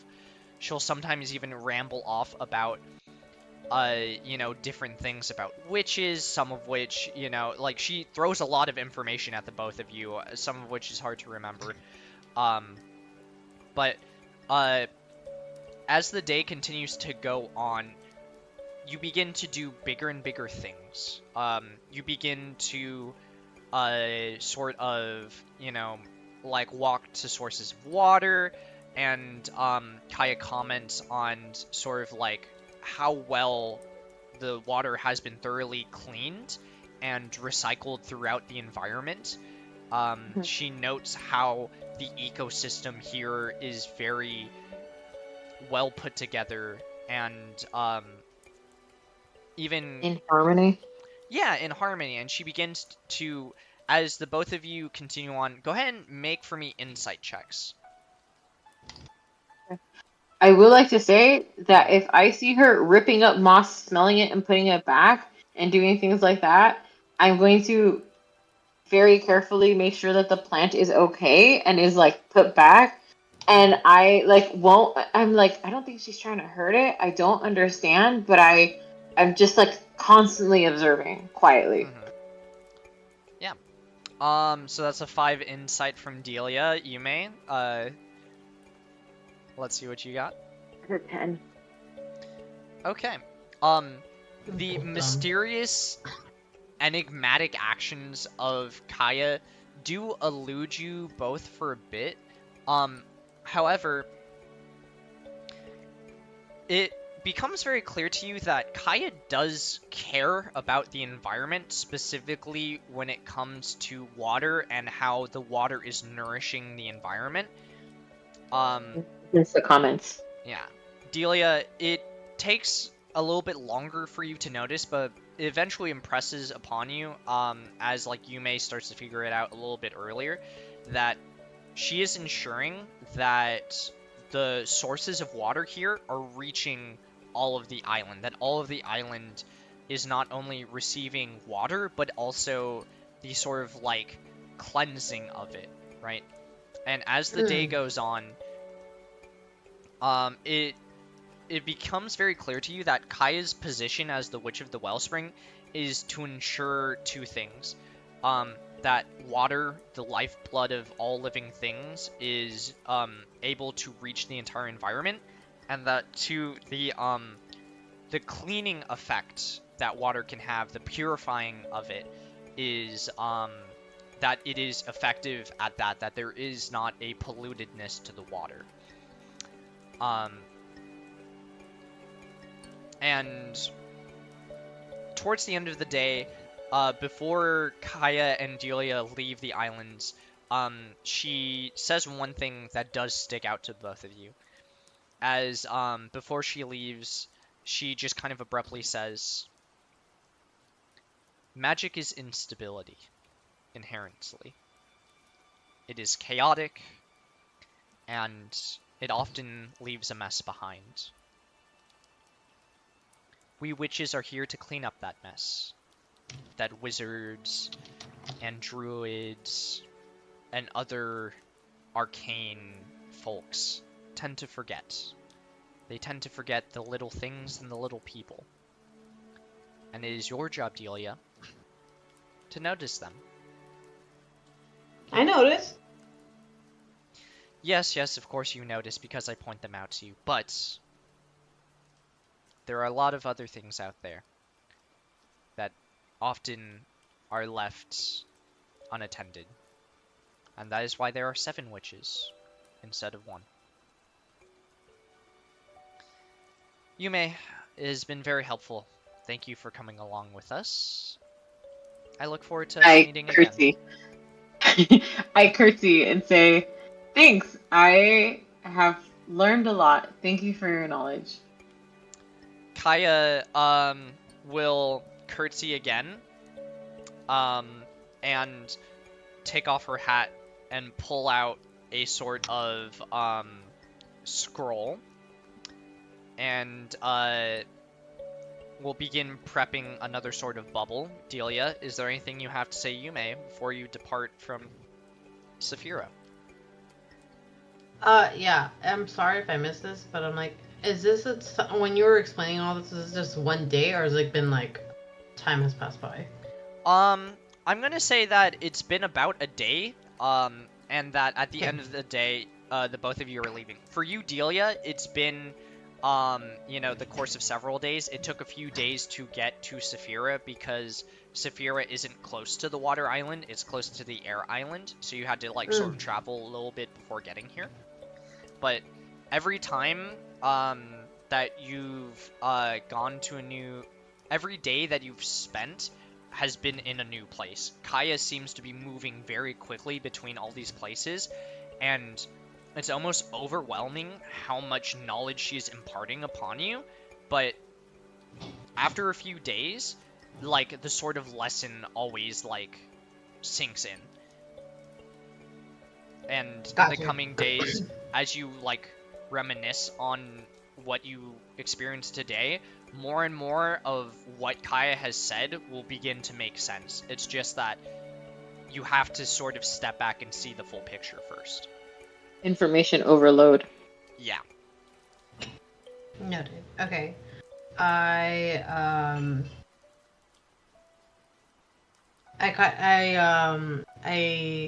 make my way to Yume, and I kind of fucking break my neck looking up at her, and I kind of ask her can you kind of come down here a little bit? I guess can you get on your knees real quick? I sit cross-legged. Shut the fuck up. I sit cross-legged on the floor. I'm assuming she's at my height level at this time because she's sitting down, right? A little bit lower, but yeah. I'm oh, I didn't mean for you to sit, but and I'm just I kind of take a deep breath and I look at her and I'm oh, this is how we say goodbye in my where I've come from. Mm-hmm. And I kind of gently hold on my palms to her so she can see them, just trying to hold her hands to put them on top of mine. Okay. I'm just gonna mimic and do the same thing. And I kind of laugh and I grab your hands and put them on top of mine. And I'm just and I bring them together, kind of we're both praying but just holding hands together. Mm-hmm. And I'm I'm gonna put my head to your head. Don't freak out. I'm not trying to do anything. Okay. You may just mimics. And I'm I just kind of gently not head bump but just lay my head on your head and be whisper just to her so she can be I hope we can be fast friends. And I hope to see you soon. And thank you for being by my side. I kind of just yeah. Quickly just okay, bye. I'm sort of embarrassed with myself, oh my god, maybe that was too much for her. And I was kind of quickly turn back to kind of okay, let's go. I don't know what we're waiting for. As Delia runs back to Kaya, Yume's just gonna say, "Are you gonna come back?" I kind of just like turn like my head back and try to act all cool. I'm like, yeah, of course. Who else is gonna fix my pen? Hold Okay. on. Cool. Give me a second. I need to pause real quick. Okay. Yeah. Yeah. As Yume and Delia are saying goodbye, Kaya will also hand will write on a little piece of paper, and then a water like little spirit will um sort of like swim through the air over to Yume. Um and Kaya says, "If you ever wish to message Delia, you could simply send a letter to this address, and I will receive it. I also picked up one of these things," and she shows a sort of like crystal that people on the island use to sort of message each other. It's like the Mhm. equivalent of a pager, I want to say. Mhm. Yeah, so you can't send too much information, but you could like essentially page Kaya and Delia. Got it. Yeah. Okay. Cool. Yeah. I'll wait until Kat gets back, but Yeah. Can we yeah. actually pause for a little bit because Michael also came home and I told him to go away because I was in the middle of with this thing with Julia. Yeah, why don't we do like a quick 5-minute break then? Okay, cool. I'm down. Okay. Yeah. All right, cool. Be right I'm back. going to pause the music and mute everyone.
Hello, I am back in case anyone else is back.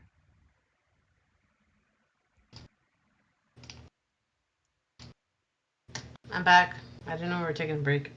Yeah, Leslie asked if she could step away, so I was like, okay, let's just like unofficially take a quick 5-minute break. Cool. Yeah, but yeah, I'm here. Um, let's see. I'm gonna try to speed things along a little bit since it's getting closer to 10. But what do you think so far? I love it. It's great. Yeah, I'm glad. think it really gives a good like perspective of like how we met and like how we got along and like our first like early kind of like the early years adventures, like how did everything become how we are now. Yeah.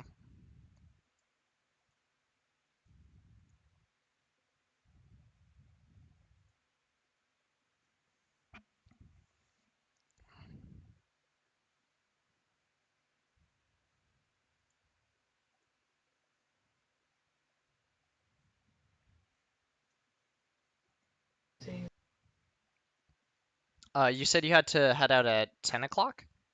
10. Yeah. Okay. Okay. We should be okay. Um, I can probably yeah. push to 10:30 if like that be the hmm case. Yeah, we're not bad on time. We're about where I was expecting to be. And honestly, I'm happy y'all are taking your time with like character interactions. It's very like cool to see. Um, but yeah. Let's see. Yeah, we should be good on time. I just want to be like keep in mind, when people like ask to be out, just to be respectful. Yeah, for sure. But yeah. Honestly, though, I will say I was not expecting Dia to be so bratty with Pan, but I do love it. I was just kind of like, I feel like Because if she's Julia, 13, like, she's 13, you know? she's 13. She's like still like discovering herself, and I'm like, I'm missing one of my parents. Like, they're supposed to be here during like my trial years. I'm just like, I need some guidance. I hmm need help, but I don't want it from anyone else but my parents. And now I feel like Right. both of my parents don't want me. So I felt like I didn't want to play like that good, like, yes, mommy, whatever you need, mommy, like, I'll do whatever you say. I feel like Yeah. at that age, like, I was just like learning about new, like, I'm just showing new hmm powers, discovering myself, and I'm like, I felt like nobody wants me. Like my Mm. mom's, one mom's away, my other mom's abandoning me. Not like clearly, like logically, I can understand like Pan. Like I'm like, I can't help you. Like I want to help you, and this is my way Yeah. of helping you. And I'm just like, hmm no, like you're abandoning me. That's what I see. Like I don't. I'm like I can hmm like it was just like I wanted on purposely to make it difficult for my mom so she could see like how much it's Yeah. hurting me. Not Yeah. knowing like it was hurting her like 10 times more, but I was like, it's hmm hurting me a lot more. Yeah. Oh, hold on. Let me know when that Leslie gets on. Okay. I'll just be here.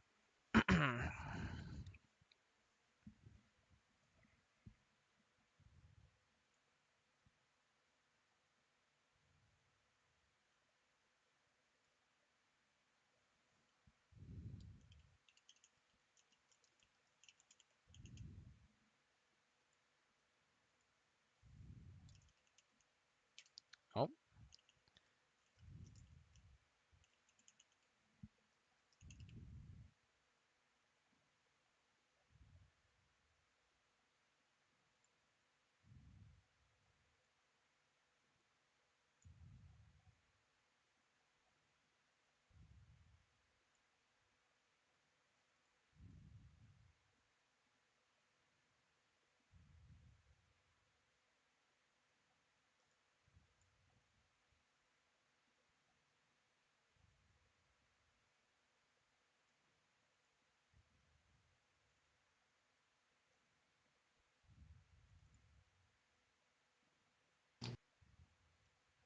Okay, I'm back. Sorry.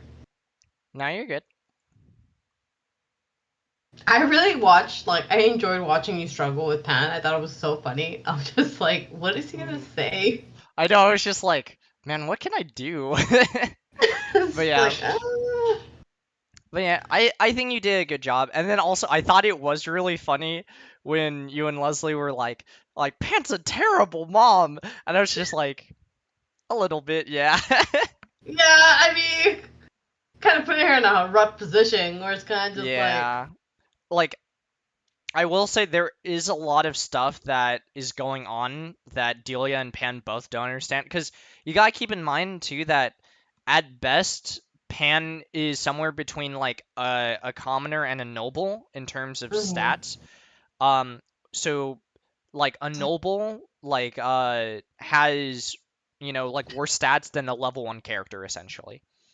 And Right. yeah, and at best she has like 8 hit points after all these years. So, Wow. yeah. No worries, Leslie, you're good. Let's see.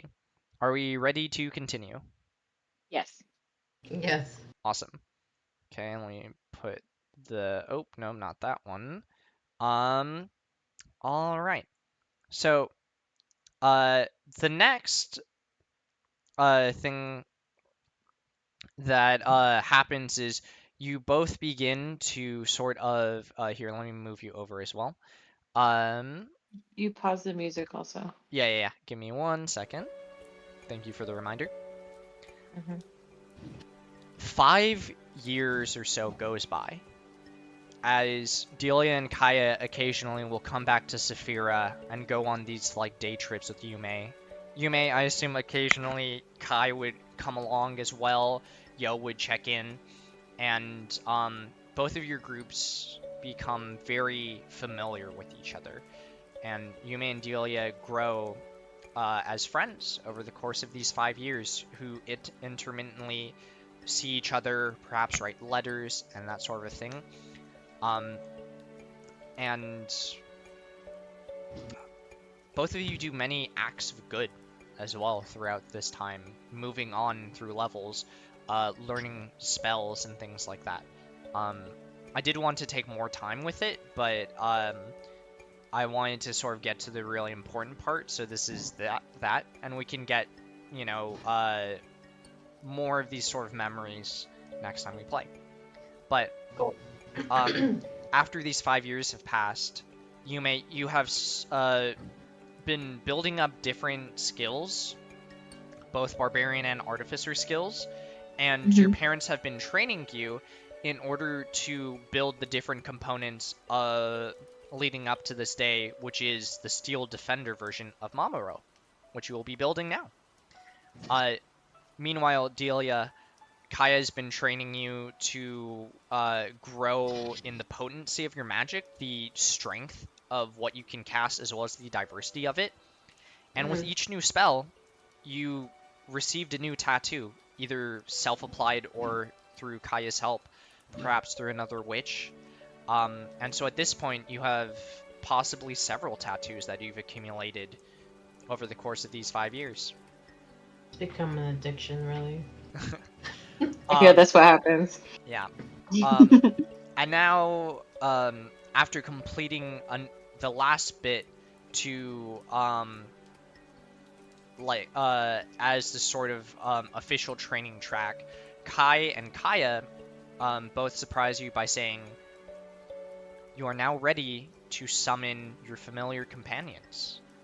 We'll start with Delia, as Kaya says, "I have chosen these little water fish spirits to be my sort of companion. They are handy at what I need them to do, which is to pick and grab at small little things as I go about my day. However, you will be experiencing far more conflict than I will. Tell me, what name speaks to you that demonstrates what you would need in a companion?" Do I say like a name? Yes, whatever name speaks to you, speak the name of your familiar. I kind of just like look up at the sky and like I'm like, what name? And like somewhere in my heart, I'm just like, something's just saying like, next. As you say that, from your shadow, for the first time, a wolf-like creature rises up and immediately sits, heels, ready for your command. and says, "Greetings, my master.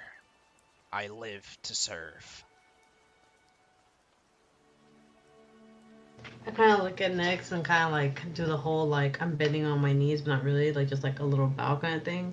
And I'm like, kind of like give it like a soft like pat on the head, and I'm like, I knew I would like meet you one day. Kind of like I felt something inside me, but I could never tell like what it was or who it was. But I sensed it, like I just didn't know.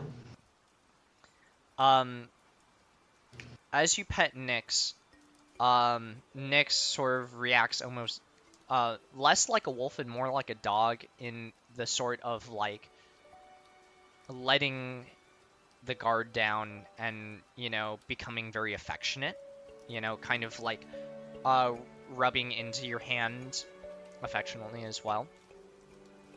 At this point, Yume, your mother Kai, holding, you know, a recently adopted kitten, says, "All right, Yume, I think it's time."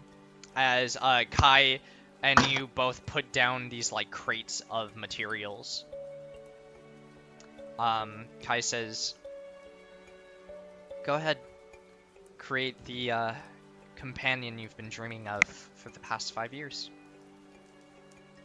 Alright, cracks knuckles, straight, like arms straight out, cracks knuckles, and just kind of like shakes head and shoulders, and goes, "Alright, little buddy, you ready?" And looks at Mamoru. Mamoru whirs with excitement as the process begins.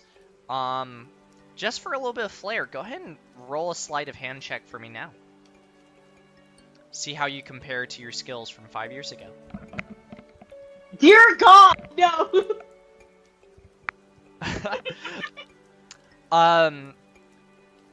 As you begin putting I have to power him down. I have to power him down first. I forgot. Yeah. As you begin, you kind of overzealously rush a little bit of the work. However, your mother, seeing that excitement and seeing in a mistake you're about to make, puts her hand on your hand and says, "Yume, sweetheart, things like this, I know you're excited, but give it patience, like you have for the past 5 years. You may go ahead and roll again. It could only get better from here." It could be the same. I'm softly like cheering for Yumi. I'm like, "Come on, Yumi, you got this, girl." Nyx also speaks, but Yume, you cannot understand it. Nyx is like, "Yes, be successful. Conquer your enemies." And on a 19, you take a deep breath as you heed your mother's words, and various mechanical contraptions are manifested from your mind into reality. And as this sort of like larger frame for Mamoru is created, all that's left now is to insert the original head unit into the head compartment for Mamoru. Okay, I'm gonna like big sigh and just like, you know, just let out not even just like a sigh, but just like air out of my mouth, just to like, okay, it's done. Just you know, because you know when you have like the tension in your shoulders because you're focusing on something and you're trying to do it right, it's like that, and then it's like, okay, final piece. And I put the final piece in. Alright, and at that moment, Mamoru slips into the new compartment of this polar bear-like form, and, oh, hold on, sorry, I misspelled it. Mamoru. After being placed as the wires connect, Mamoru puts his head up close to yours very similarly to how you did 5 years ago, making eye contact, and whirs as excitedly as they did the very first day. I do the forehead thing that Delia taught me. Oh. Aww. That's Mamuro, so cute. the sort of display now kind of like protected by this like nose piece, it opens up and it says, "Our purpose is to be kind."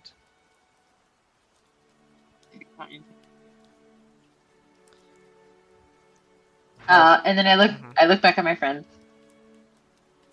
I have like the biggest smile on my face and kind of like give her like I touch like my heart and kind of like give her like a nod of my head, like I'm so touched by it. And I'm also like very proud of her, so I'm like also clapping, like, good job, Yumi. I knew you could do it. It is at this moment I would like for both of you to make a perception check. Let's fight! I'm just kidding. Not initiative. Oh, sorry. Perception. Perception. God, I miss playing my fucking rogue so much. Yume, it takes you a second to hear what is about to happen. Delia, for rolling so high, I will let you take a sort of reaction as you hear the soaring of 2 asteroids hurtling through the sky. Can you see them above you? I do. As they begin to go through, you see they are the air balloons that are sort of wind turbines generating energy naturally. Several of them are about to be hit by these 2 asteroids. You have 1 action. If you would like to do something, what do you do? I see these asteroids about to hit these wind kind of things. Oh crap. Yeah. God, am I even strong enough to do anything? You can say something. I'll see if there's anything that I see that might be able to help you as well. Oh, you're not an airbender. Oh, You're not. okay. Here's what I would suggest. You have a couple options. One of them is called Ray of Frost, which slows down a something that it hits. It reduces its speed.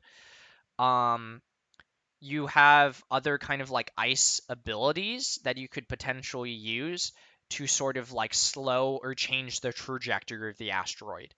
I can also suggest through your sorcerer abilities, you can do like a twin spell. So you could hit 2 things for the cost of 1 spell if you would like. I'll allow that. So can I do Ray Frost to both of those things then? You certainly could. I will say the higher level spell slot you use, the stronger the effect would be. Oh, okay. So like, what does Ice Storm do?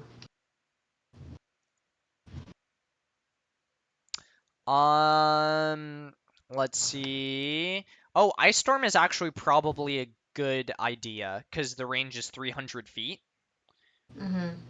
And essentially what it does is it is a shower of like hail and like sharp hail and rocks almost. That like hit the ground and stuff. So you could certainly use it to alter the trajectory. You actually can't twin spell that if I'm not mistaken. You have to twin spell something that targets one thing. But instead what you could do is do a quickened casting, which is one of those meta magic abilities where instead of it being an action, you can do it as a bonus action and then use your action to do something like also cast Ray of Frost. Okay, I'll do that. All right. Yeah, go ahead and click those spells just so that we get a little bit of a feel for it. And then after, make an Arcana check for me to see how much you can sort of steer the... Yeah. Was that what you wanted me to do?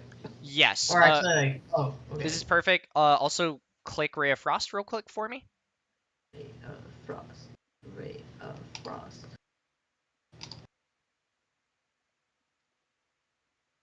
Very good. Okay, those are some pretty decent rolls. So go ahead and roll Arcana check with advantage for me, and I'll say that your DC is a 14.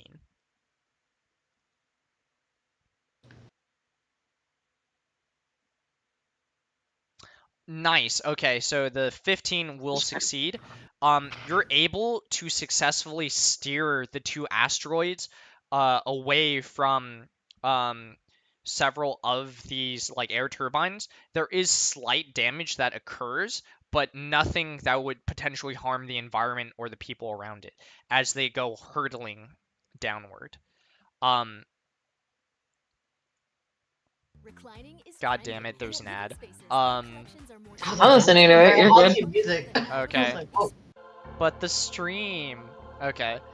Yeah.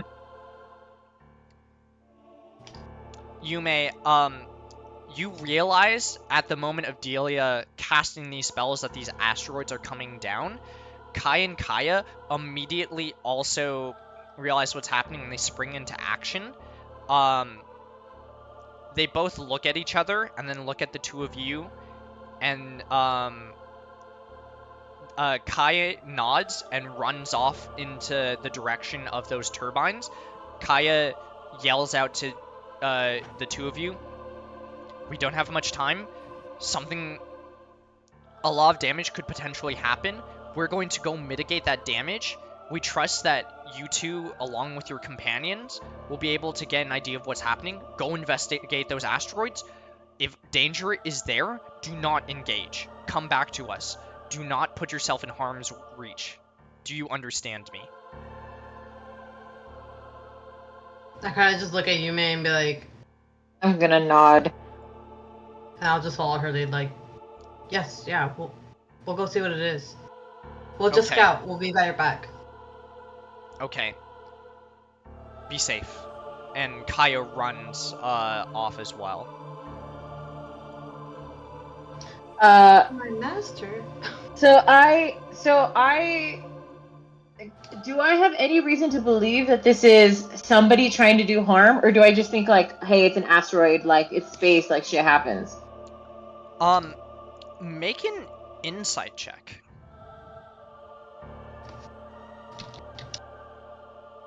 Please be good to me. Okay. Can I make an insight check? You certainly can. Not that I think it's gonna be any better than hers. We're low level and we're not like awesome. Oh god. We're stupid. That's why we're friends. God damn. Literally. IRL too. Both of you aren't able to understand any intention of what is happening right now, but you do feel that sense of urgency as the boom, you hear the reverberating crash, like a boom boom, very closely together. It almost sounds like one noise as the sound reverberates through. You know that the asteroids have landed and like things are being disturbed. Okay, so Yume doesn't have any reason to believe that this is a person doing it, so Yume's not gonna look for a person. Instead, I think Yume would have the understanding that, hey, this is a natural disaster type thing. This is an asteroid. An asteroid is a piece of rock on fire, and Yume is both an earth and firebender. And will try to bend these asteroids so that they come down to Earth safely. They've already landed by the time, like they're going really fast, right? By the end of your insight check, they have landed. However, you are correct in the assessment that like there is like fire and earth being displaced. But it is off in the distance right now, the actual ground zero of the impact. Are you intending to kind of like mitigate damage and like do repairs as you move along? Yeah. So maybe stopping the fire if the ground is like torn up, like earthbend in any way that can like help fix that, things like that. Okay. I kind of. Oh, go ahead. All right. I'll just say really quickly. Yume, go ahead and make me an Arcana check. Delia, what would you like to do? I am going to look at Nick Finally. and kind of just like tell him like stick to the shadows and see if you find anything ahead. Yes, my mistress. As Nyx kind of fades, and again, Nyx can move through solid objects.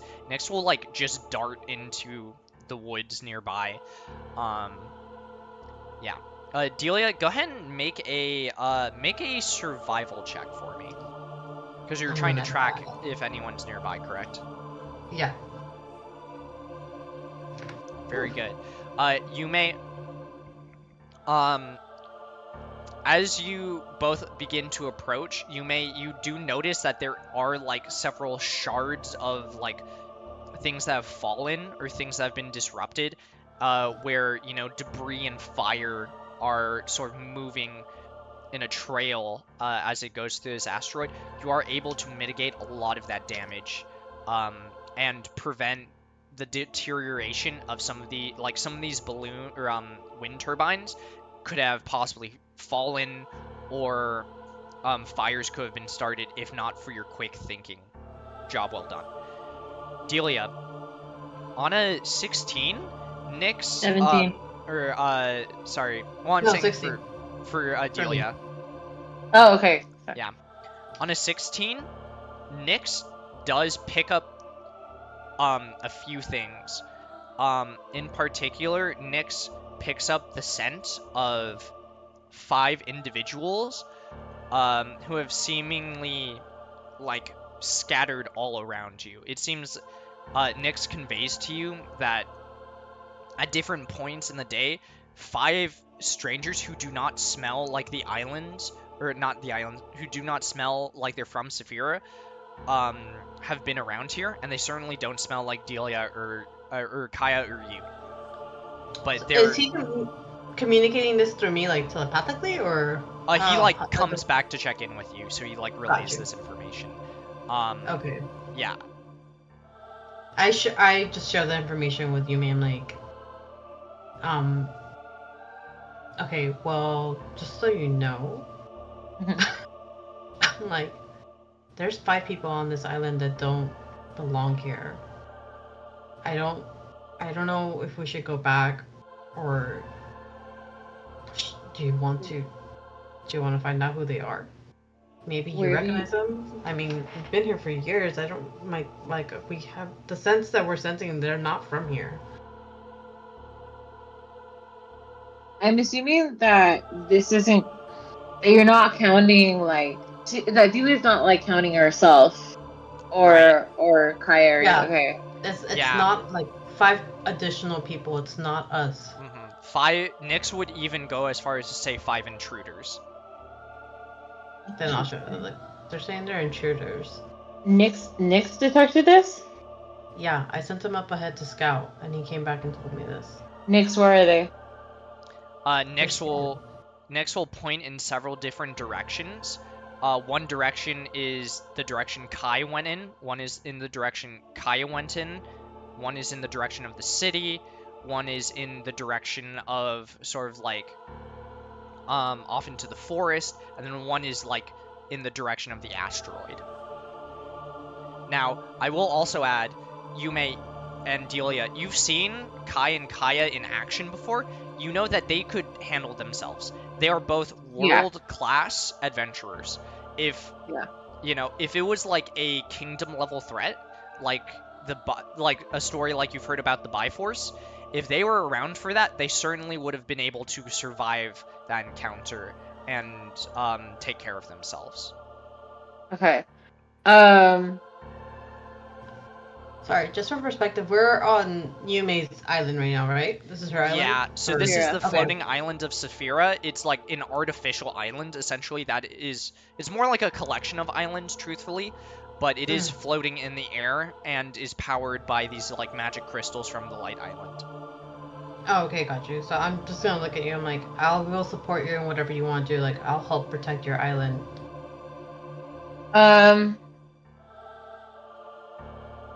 Nyx, do you think that do you have reason to believe that these people would cause these asteroids?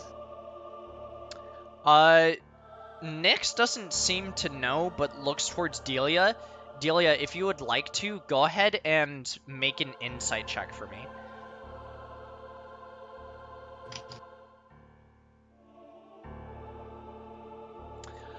On a 14, Okay.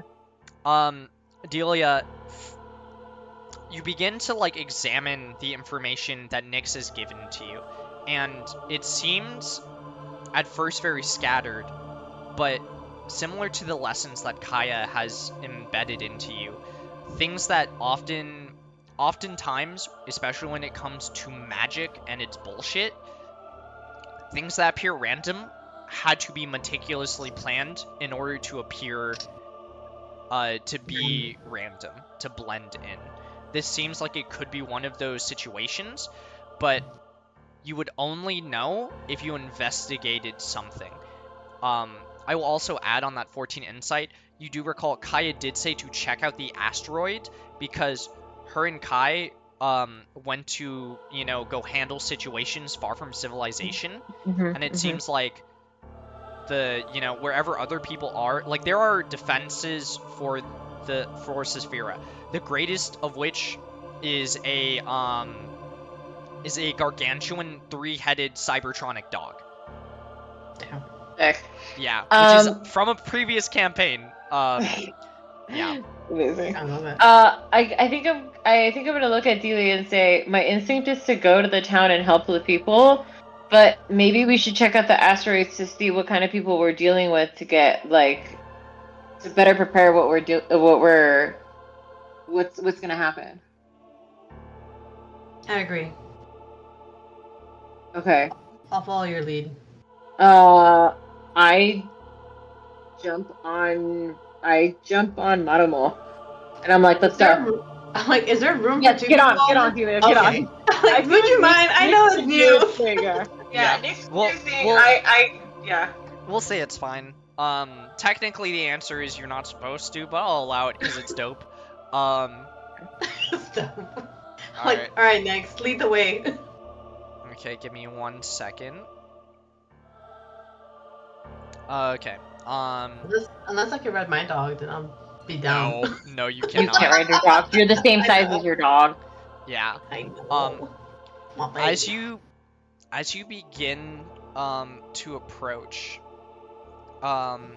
something interesting happens. I would like for both of you to roll dexterity saving throws for me as a sort of let's see, what would it be? Oh yeah. A sort of wall of fire Thank God. like appears in front of you. Okay, Cordelia, you're going to take half damage for your successful save. You'll take full damage, but I would like to ask, do you rage in this moment to reduce the damage to half? I think the moment that there's an implication that people are doing this to Saphira, you may, for the first time, not realizing what is happening, is raging. Excellent. Okay. All right. So, Delia, you take 8 fire damage, and you I may take 8. you may will also take 8 because Path of the Totem Warrior Barbarian. Oops. But am I resistant to fire? Oh, that's a good Fire question. damage. I believe. Pull out the graph. I believe so. So actually, yeah, I'll say it gets reduced to 4. Amazing. Since I'm behind her, shouldn't that also shield me? Just kidding. We'll say that's how you got the 21 in that case. Cool. You reacted fast enough to get the fuck behind me. In addition, Mamoru and Nyx experience the damage as well, but I'll say that they get they similarly receive the same damage because it's easier to track that way. But anyway, Just adds on to Yume's rage. I know it doesn't work that way, but I just yeah. Narratively, yeah. Yeah. After this wall fire kind of shoots up, I would like for both of you to make a perception check for me. Yeah, shit that I'm not good at. Seriously, neither. Oh my god! Why are we like this? Hey, where As did that come from? as the four of you, I've been running blindfolded. yeah, as the four of you fearlessly run through this wall of fire, you take a second to look at where it could have come from. You can't discern it, but one thing is certain. This wasn't an intentional obstacle that was created, and whoever did it immediately is trying to delay you and then run away. Something weird is going on. I'm gonna cast haste. You certainly can. Would you like to twin cast haste? I do. I'll twin cast it. Okay. So that will require a few of your sorcerer points, but go ahead and display the haste spell just so that we can see what it does. I'm going to go double check. Let's see. Yeah, it'll be 2 sorcery points that you mark off. But yeah, so +2 to AC. yeah. So both of you. 30 seconds. That's an additional. Okay, cool. Sorry. Yeah, so both of you are hasted, which will be this like lightning symbol. Please keep track of all of that, but your speed actually doubles as you activate this ability. I can tell you, May, like, I'm sorry, something doesn't feel right. I'm just gonna make us go faster. Fine.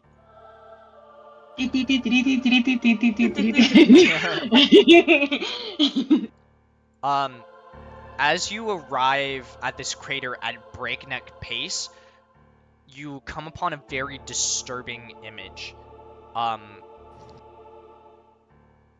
The crater seems to have like hit a little bit of like an underground reservoir of water. And what appears in front of you are 2 eggs, but there is a bloody sort of mess surrounding one, and the shells have been tossed onto the ground. What is this? Can I do a nature check to figure out what the fuck is happening? Or to see if Yes. it's safe to approach this? Okay. Yeah, do a nature check for me, please. Dear God, what's wrong with my rolls? Delia, do you want to do anything? It We're was meant to stupid. be. On an Oh my 11, it appears that you need Oh, to get plus closer five. if you would like to get more information, but something is very clear to you. These 2 eggs are dragon eggs. Kaya has sort of mentioned in passing that dragon eggs are something that's going to eventually come by, but she never expected them to land here, and that dragon eggs are something that are highly durable. It would take something much stronger than gravity to crack a dragon egg. I will also And mention, terminal velocity. yeah. I will Okay. also mention there is a sort of like here, I'll make a sort of like aura for it.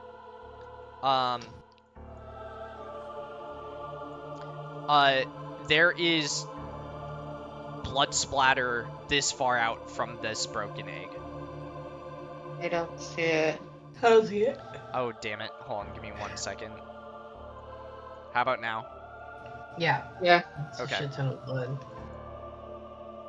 Okay, my immediate thought is I'm going to I'm gonna earthbend a path for us to be able to walk in this direction to get, well, I was trying to avoid the blood, but I'm just gonna kind of make a path this way. I don't know if Delia feels more comfortable walking on the water or on the land, or because but anyway, it's big enough for us to walk. And I'm gonna walk along this path until I feel like I'm close enough to do another nature check. Yeah, go ahead and make an Arcana check for me. I'll say, keep in mind you have 2 actions, so like you can have the option to do more stuff, but make an Arcana check. I'll say the DC is 15 to make a full path all the way over. Amazing. Yeah, let's go. Yeah, you raise Finally. you raise a well-supported structure bridge that also has a little bit of wall coverage to it. Perfect. Here, let me see if I can, like, draw something. Do.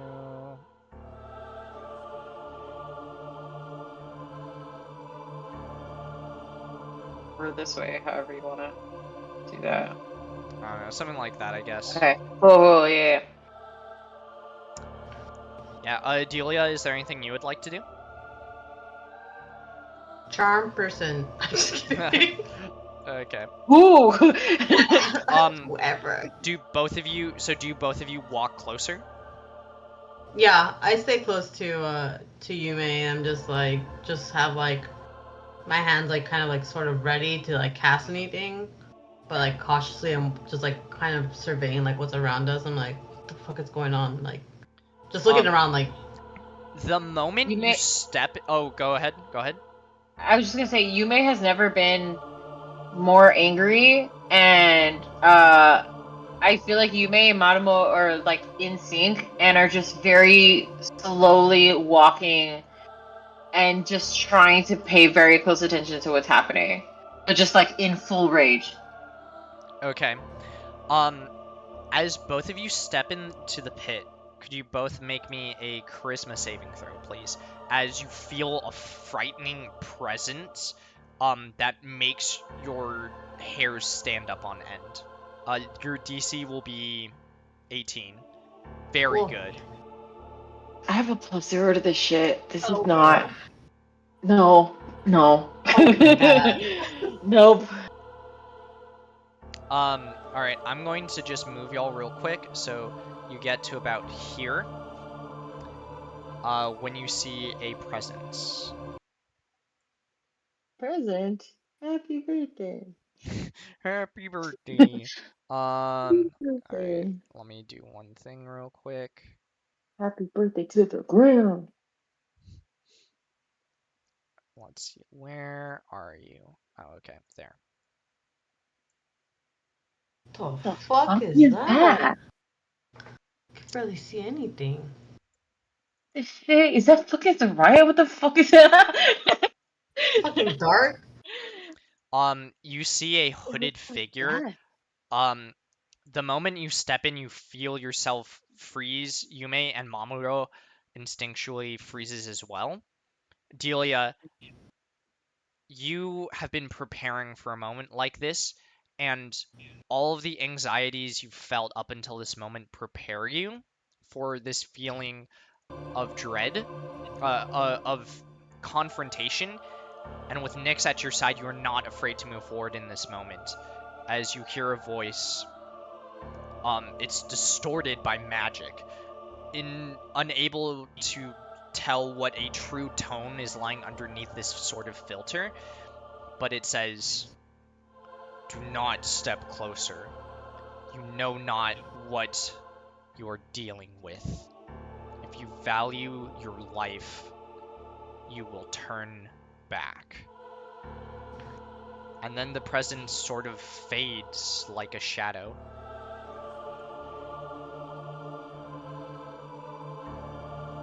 The fuck? Yume keeps walking.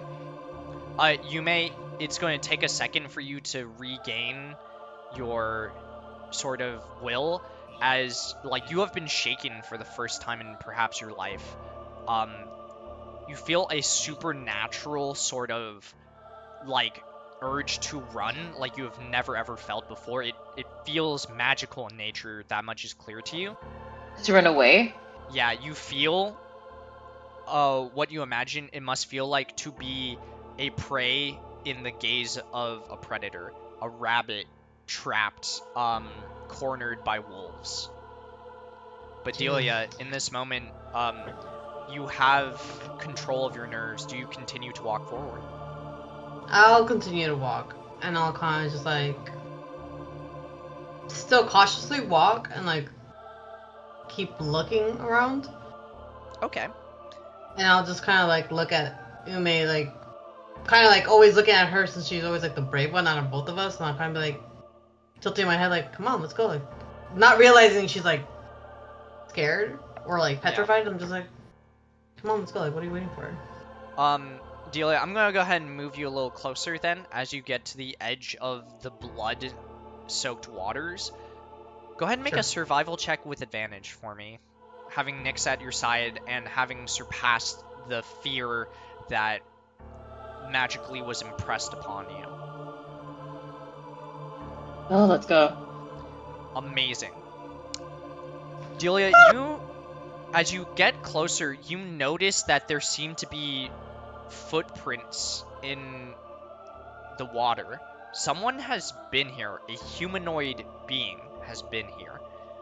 And as you look at this egg that is cracked and bloodied, it appears to you that something like picked up this egg, smashed it open, and left the sort of shells on the ground.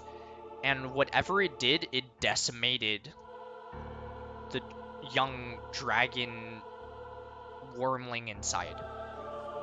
The carnage is almost indecipherable of what happens. So the blood is that they killed the dragon that was inside. Yeah. That is very clear to you, Delia. And you may, at this point, you may now move forward.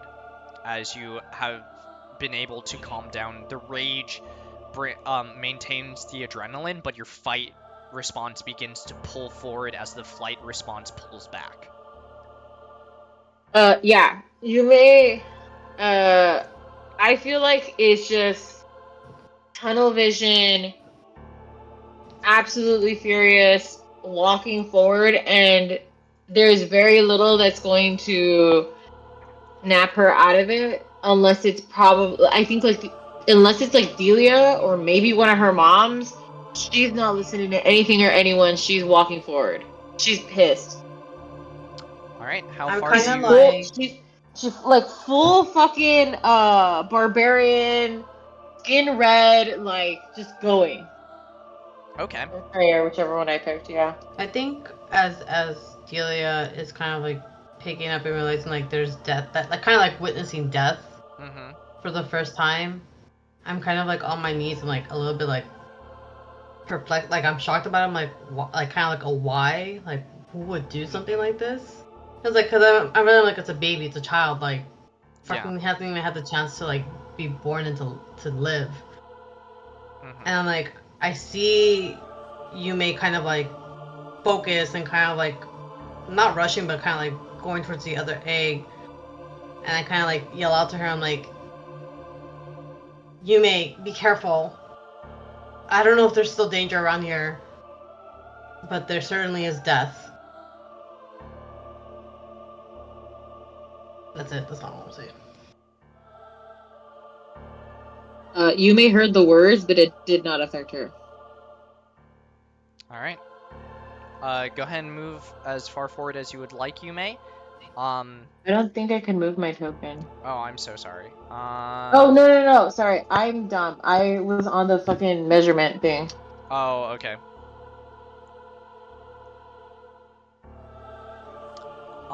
Having moved this close, you may go ahead and make a survival check for me. I'll actually go ahead and do it with advantage, with the rage kind of coming through, and I would say in this moment, you're really, like, feeling the pressure. Okay, on a 17, you do notice that the egg in front of you, that is not fully broken, is injured and needs immediate attention. Otherwise, the life inside could be at risk. However, in addition to that, on a 17, you do notice the fresh tracks. It also seems that other footsteps appear to be approaching on this location. You hear throughout all of the chaos footsteps that are, however small, are starting to become a little bit louder.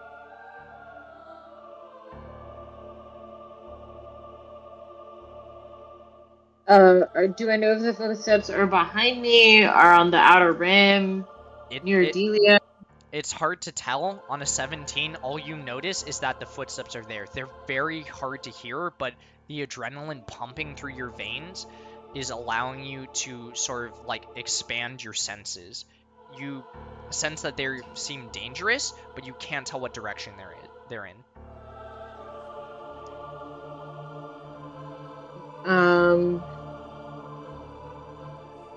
I part of me wants to say that Yume wants to completely ignore this and keep moving forward, fuel of rage, but another part of me is like, the only thing that would snap Yume out of this is if one of her friends was in danger, and I feel like Yume needs to check to make sure that Delia is okay. Okay. In that case, Delia, I would like for you to make a perception check. Ugh, my worst one. That's not bad. Alright. On a 14, Yume looks over to you, Delia, and you begin to look around with, Nyx as well.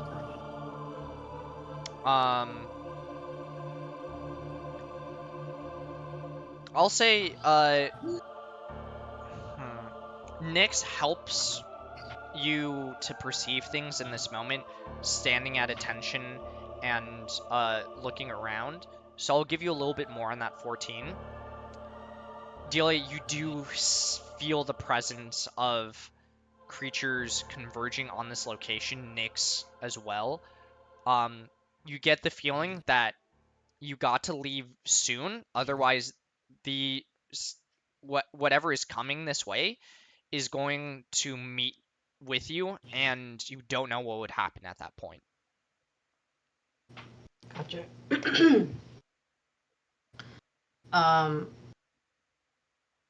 I kind of start, as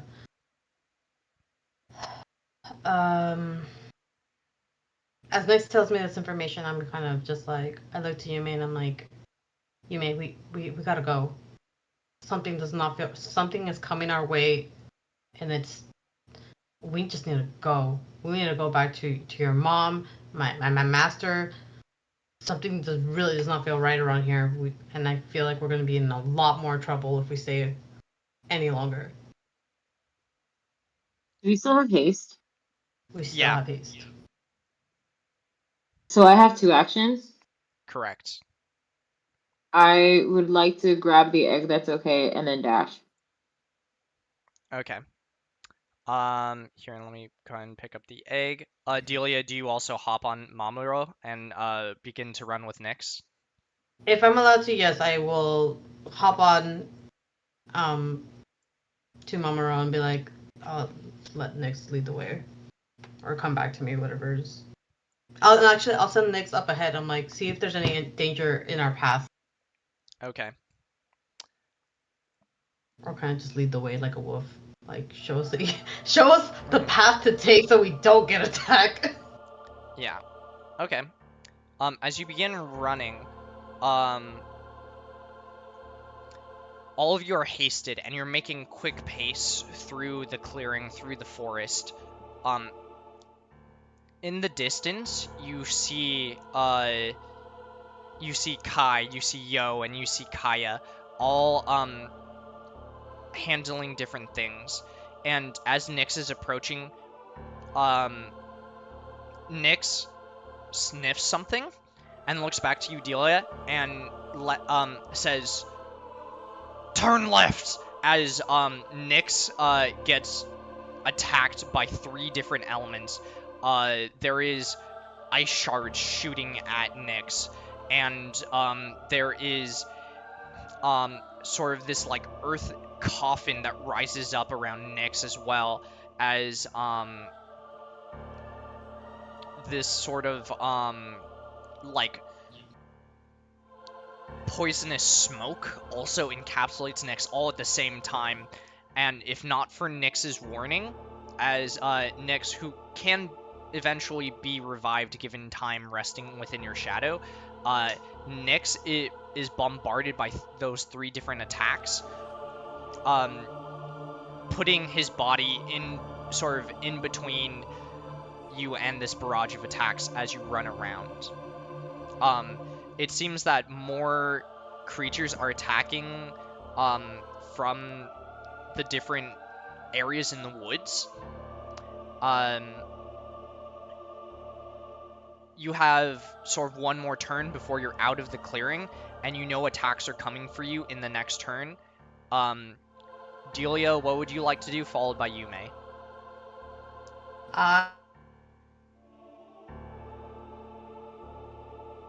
Hello? You cut out a Hello? little bit. You cut out, yeah.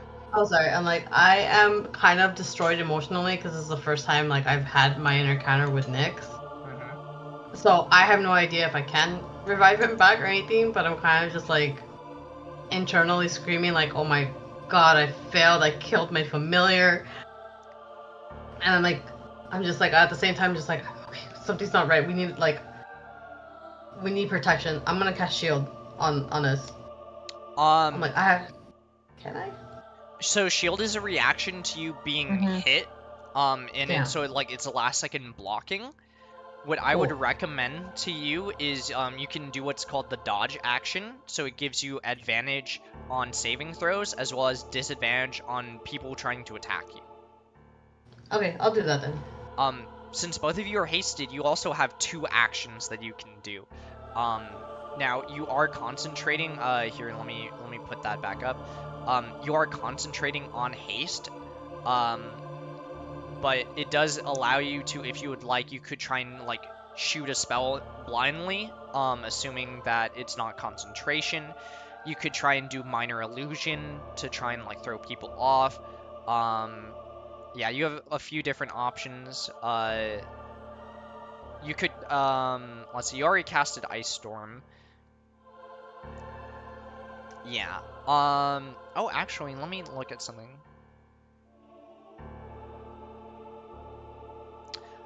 You know how you wanted to use Charm Person earlier? Let's see. I'll allow you to try and use, like, Charm Person on one of these 3 random casters. You can, like, they're hiding in between trees and stuff, so you can kind of see them and you kind of can't. If you'd like to, you can try and cast Charm Person, and I'll roll to see if they fail for the charming. If they become charmed, one of those 3 attacks will not trigger at you guys. I'm a charm. Okay. Go ahead and click it, and then I'll figure out. Okay. Did I put that right or no? Yeah, that's correct. I'm gonna go ahead and do a roll. Oh, actually, let me do something first.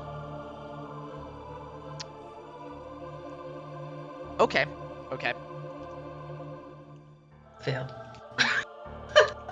No, it's a D3. He's trying to figure out which of the 3 of us he's gonna try to hit. Okay.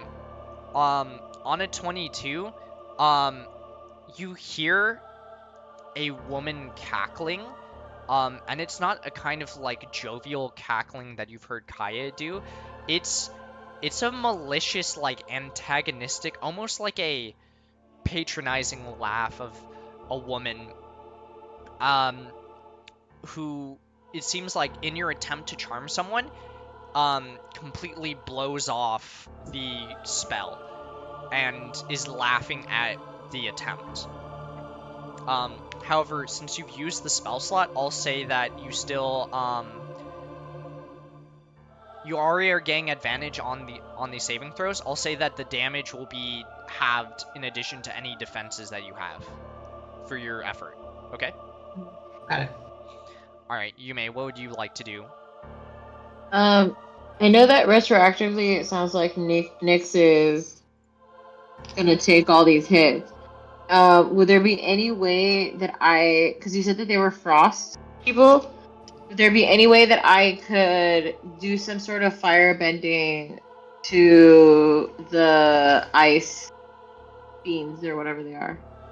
Oh, yeah, so basically it's like icicles were shooting. Are you trying to sort of like use wall of flames fire to melt it? Okay. Yeah. Yeah, I think you could conjure up a small, like a 10 by 10 sort of like by 1 foot wall of fire to diminish the damage. Uh-huh. Um, Would that make a difference I think it in would, Nick's? yeah. Okay. So, what I will say is that it will be sort of like a clash of technique. I'll have you roll an Arcana check, and then whoever is targeting you will also make an Arcana check, and whoever has the highest, like, it'll be kind of a, like, if you win, 0 damage. If that person makes it through, you'll take damage as normal. You don't reduce that damage from being fire and earth. Does that make sense? I'm taking the damage? I thought Nyx was taking the damage. Oh, no. Nyx is dead. Yeah, so the damage has already happened, and now, like, you know that attacks are coming towards you. Oh, I was trying to save Nyx. Okay, yeah. I could do that to save us. Okay. Go ahead and roll Arcana. I'm going to roll the Arcana for the other person as well. Nice. Wow. Come on. Okay. Bitch! You have one other action. If you would Yeah. like, you can give yourself advantage on that Arcana roll if you want to all in on this attempt. How far away is this attack happening from Marumo? Marumo. I believe it's 60 feet. 60 feet away? Okay. Yeah. No, because we're hasting and we're dashing, and so that 60 feet is going to go further away, and then they're not going to be able to really hit us, so I'm not going to do that. Mm-hmm. I am going to... I don't have my axe yet, huh? No, not yet. Okay. So it says Warhammer and then Family Hammer? Are these the same thing or a different thing? They're different. Your family will have given you a hammer to use. You just don't have the family one Warhammer? yet. Okay. Yeah. Okay. Then I am going to... What's a javelin? Javelin's like a throwing spear. Oh, right. Okay, no. I'm gonna take out this Warhammer and I'm gonna ready an action. Okay, what would you like to ready? I am ready to attack anyone who means to cause us harm and is getting in our way. Okay, understood. Yeah. Alright.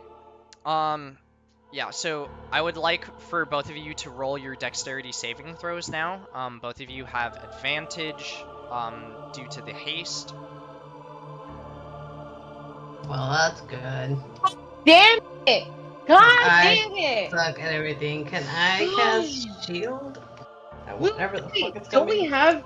we have... You said we had an advantage on this. Yeah, you Yeah, I already gave you the advantage. did. Oh, bitch.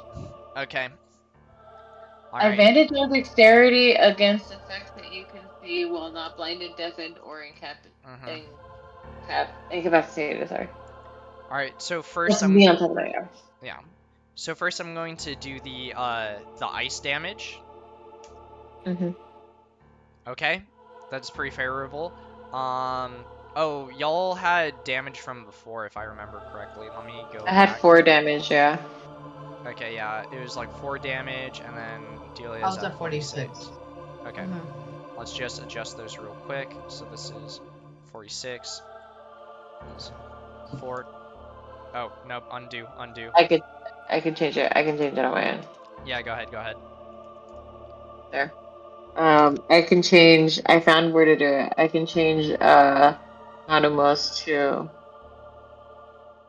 The fuck, I just saw it. Oh wait, Delia, since you're a water weaver, you actually half the 5 damage. Thank So, God. yeah. And I think I told you it would half again, right? Because of the charm that you attempted, right? Yeah. So I... How come it didn't update? It's okay. I'll update it. Sometimes it's really funky. I guess you're at 74. 5 gets half to 2. Because we round down for the damage. Yeah, so Julian Yume, the ice shards barely nick you at all thanks to the efforts that you have done. That's the first attack. Second attack is the sort of like, okay, this is the earth, like it begins to rise up and it tries to sort of like bash into you as you're running past. You take half damage halved again, right? So I believe So that's 9 4. and then 4. Yeah. I think 4. Yeah. And then let's see. So yeah, that was from the rage, and then you being an Earthweaver. Adelia takes the full 18. Okay. Yeah. And then last is a sort of like searing fire, like almost a crescent wave of fire shoots out. All right. But I'm over here rolling ones, and Rio's over here rolling fucking high on the die. God damn. It is what it is. The dice tell their story.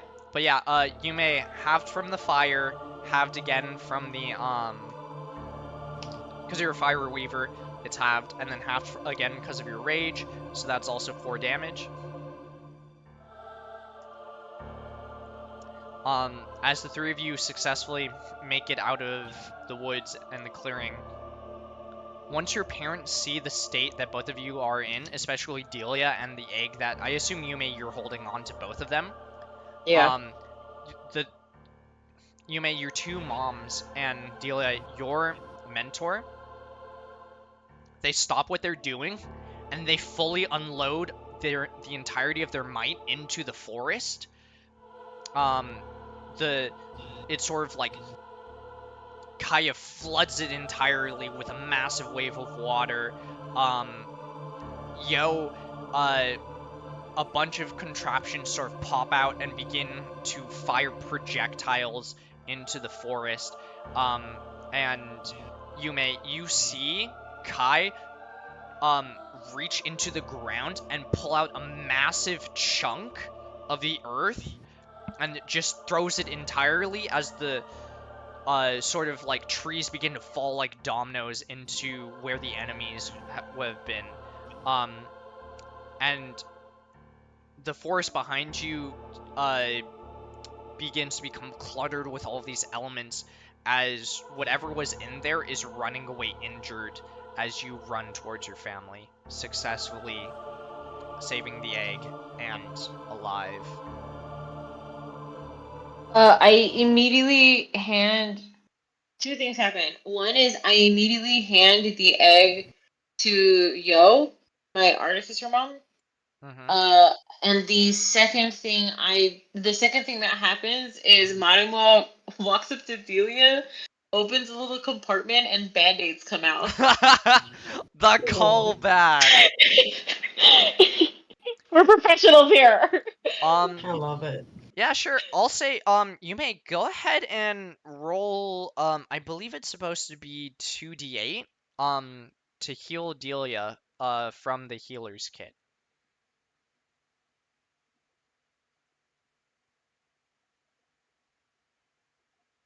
Oh, okay. It's not bad. Yeah, could be worse. Delia, you look down as Yume is bandaging you up. Yume is covered in a myriad of cuts, and yet somehow looks, way better than you do as you look down and you see one of your arms is severely like discolored and bruised. Yume applies this Oh god. applies the sort of like healing ointments and stuff, and the swelling immediately goes down and you can feel your arm a lot better. Yeah, Kaya immediately runs over to sort of like begin using the water weaver like healing magic. Here, let me go ahead and roll. She's going to use the maximum amount of healing she has, which I think is, I believe it's 10d6. Yeah, so Nice. Damn. Delia, all of her little water fish sprites uh begin to sort of like glide over to you, cover your wounds, and glow with this sort of like gentle blue as you are healed for 32 points. You feel Amazing. pretty close to like tip-top shape. You may Kai sort of lets out a sigh of relief and hugs you as Yo immediately begins bandaging, like putting 10 band-aids on all of the cuts, the small little cuts that you have. Oh. Mom, I'm Uh, fine. I'm fine. I'm fine. Take care of Delia. She lost Nyx. I don't know what's happening. And I hand her the egg so that she stops with the band-aids. Yo looks at the dragon egg and just goes, "Oh my god, this dragon egg's been injured too? I mean, like, obviously I care about you more, and yeah, but oh my I need god, you to focus on the egg. I need you to uh, focus on the egg. There's another egg down there. There's another egg down there that was intentionally cracked open. They killed the dragon that's inside. There's people there. There was people around. Delia. Go mhm. ahead, sorry. Yeah, I'm like, go ahead, go ahead. oh, I was just like, Delia's like so lost in thought in the sense of like, I almost died. I lost Nyx. I lost my familiar. And it's like, just like processing everything. I'm just like, I don't, like, And just like witnessed a replaying, dragon like, dying for the first time. Or a yeah, I'm death, just yeah. like, I'm like totally like in shock and I'm like quiet because I'm like, I'm not even paying attention to what's going around me. Like, I'm just like barely like there, like, oh, I'm getting bandaged or like, oh, I'm being healed. And even though I'm fully healed, I'm like still just like reliving those moments. I'm like, He's what in the shock. fuck just happened? Yeah, complete shock. Like I'm like, Yeah. I don't, I have no idea what did we just get into? Um, the five of you begin moving to towards the yokai household, and as your wounds are addressed, and after a bit of silence, Kaya says, "So it begins.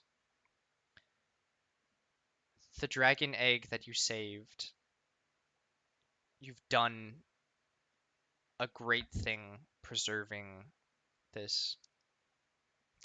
This is an egg of a dragon king, one who could gain the power to one day rule over the five islands again. Whoever attacked clearly did not want the dragon egg to hatch. But you said there were two, so they killed one of them." I look at Delia because she was the one that made the insight check and found out. Mhm. I just say it's like blood. There was blood, just blood everywhere, everywhere. She's still in shock. "I know, little fish. Everything's gonna be okay. No one died today, and that is a great victory that not many witches have ever achieved." What about next? Nyx is one with a strong will. He rests in your shadow even now. I can sense him. He will return. Give him time, and give yourself time to heal. I kind of like take a deep breath, like, okay, like one, at least one good thing, right? Mm-hmm. I kind of Uh, just like, sorry, so that. Like, I kind of just like hold on to myself and like wishing I was hugging next. Like I'm like, I'll see you soon. Like, thank you for protecting me and my friend. Kaya, I. Oh, uh, sorry. yeah, you're good. Kaya will then add, "I thought we'd have a little bit more time to prepare for it, but Delia, Yume, it seems your training is coming to an end very soon. The mission that I've been preparing Delia for, and you, it seems, have joined along in this. We are preparing for the arrival of the next Dragon King. The Dragon King's egg that is now with us. We're going to study it a little bit and ensure its survival. It could be the thing that reunites the islands in this troubling times. We received a letter from the headmaster of an orphanage, the orphanage on the air island. He's asking for a covert group of people to go investigate. Um, I'll give you more details about it after the two of you have rested, but No, no, no, no, no. I'm not resting. I'm going out there. They're still out there. I know they're We still gotta out there. go. We need time to understand what's happening, and you need time to prepare. Uh, Kai and Yo look at each other and say, Yume, after you're done resting, however long that is, however short that is, we need to give you the family hammer, and we need time for that. Okay, hun?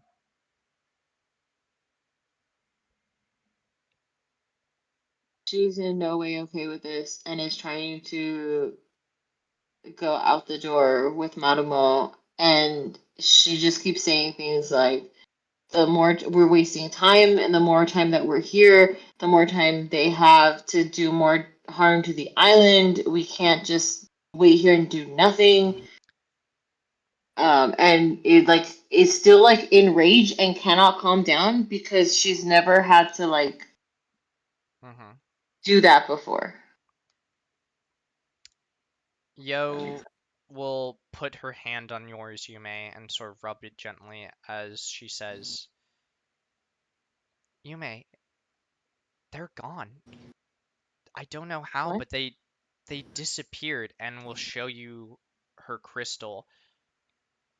I was trying to track their movements after they after you cleared the forest, and right after our attacks,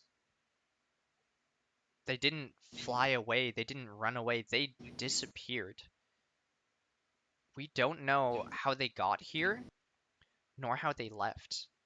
We can't just go rushing out, but we're going to get them back for this.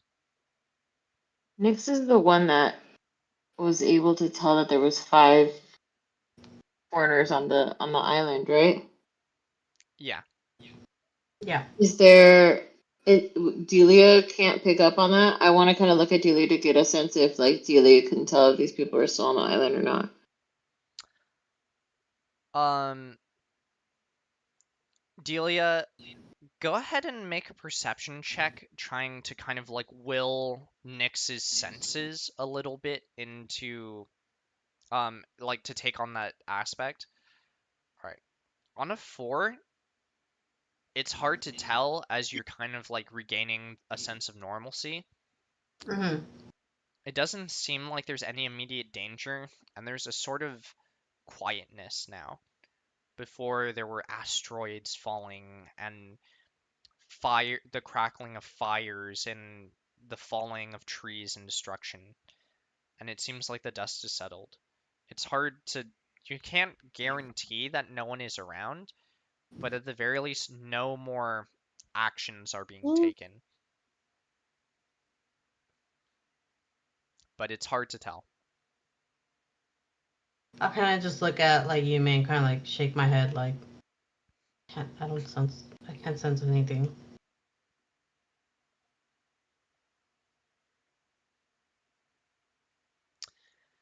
Kaya then Like, sort of claps her hand to break a little bit of the tension and says, All right then, everyone. Well, I do believe some food and rest is in order. And tomorrow we plan revenge.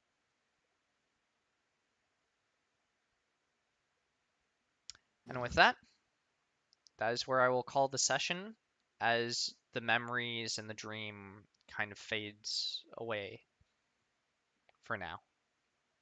Thanks for playing, everyone. Crazies. Damn, dude. I almost died. You did. My mom runs up to me with like band-aids and I'm like, what are you doing? I'm fine. Like I'm over here like all beat the fuck up, and I'm like, how the fuck is this bitch so good? Just like I over here, know. like what the fuck? One of I'm the over here, like, tankiest tanks fine. in the tanking. Yeah. Seriously, I was just like, Your before I end the stream, I just want to really compliment both of you on a job well done, not only in the RP but also with this sort of like chase scene. The twin cast hasting really Yeah. circumvented a lot of the obstacles that I had planned. So very good job on that. Very well done. Yeah, that was good. That was good, dude. That was good. oof, dude. But yeah, I'm gonna go ahead and stop the stream real quick.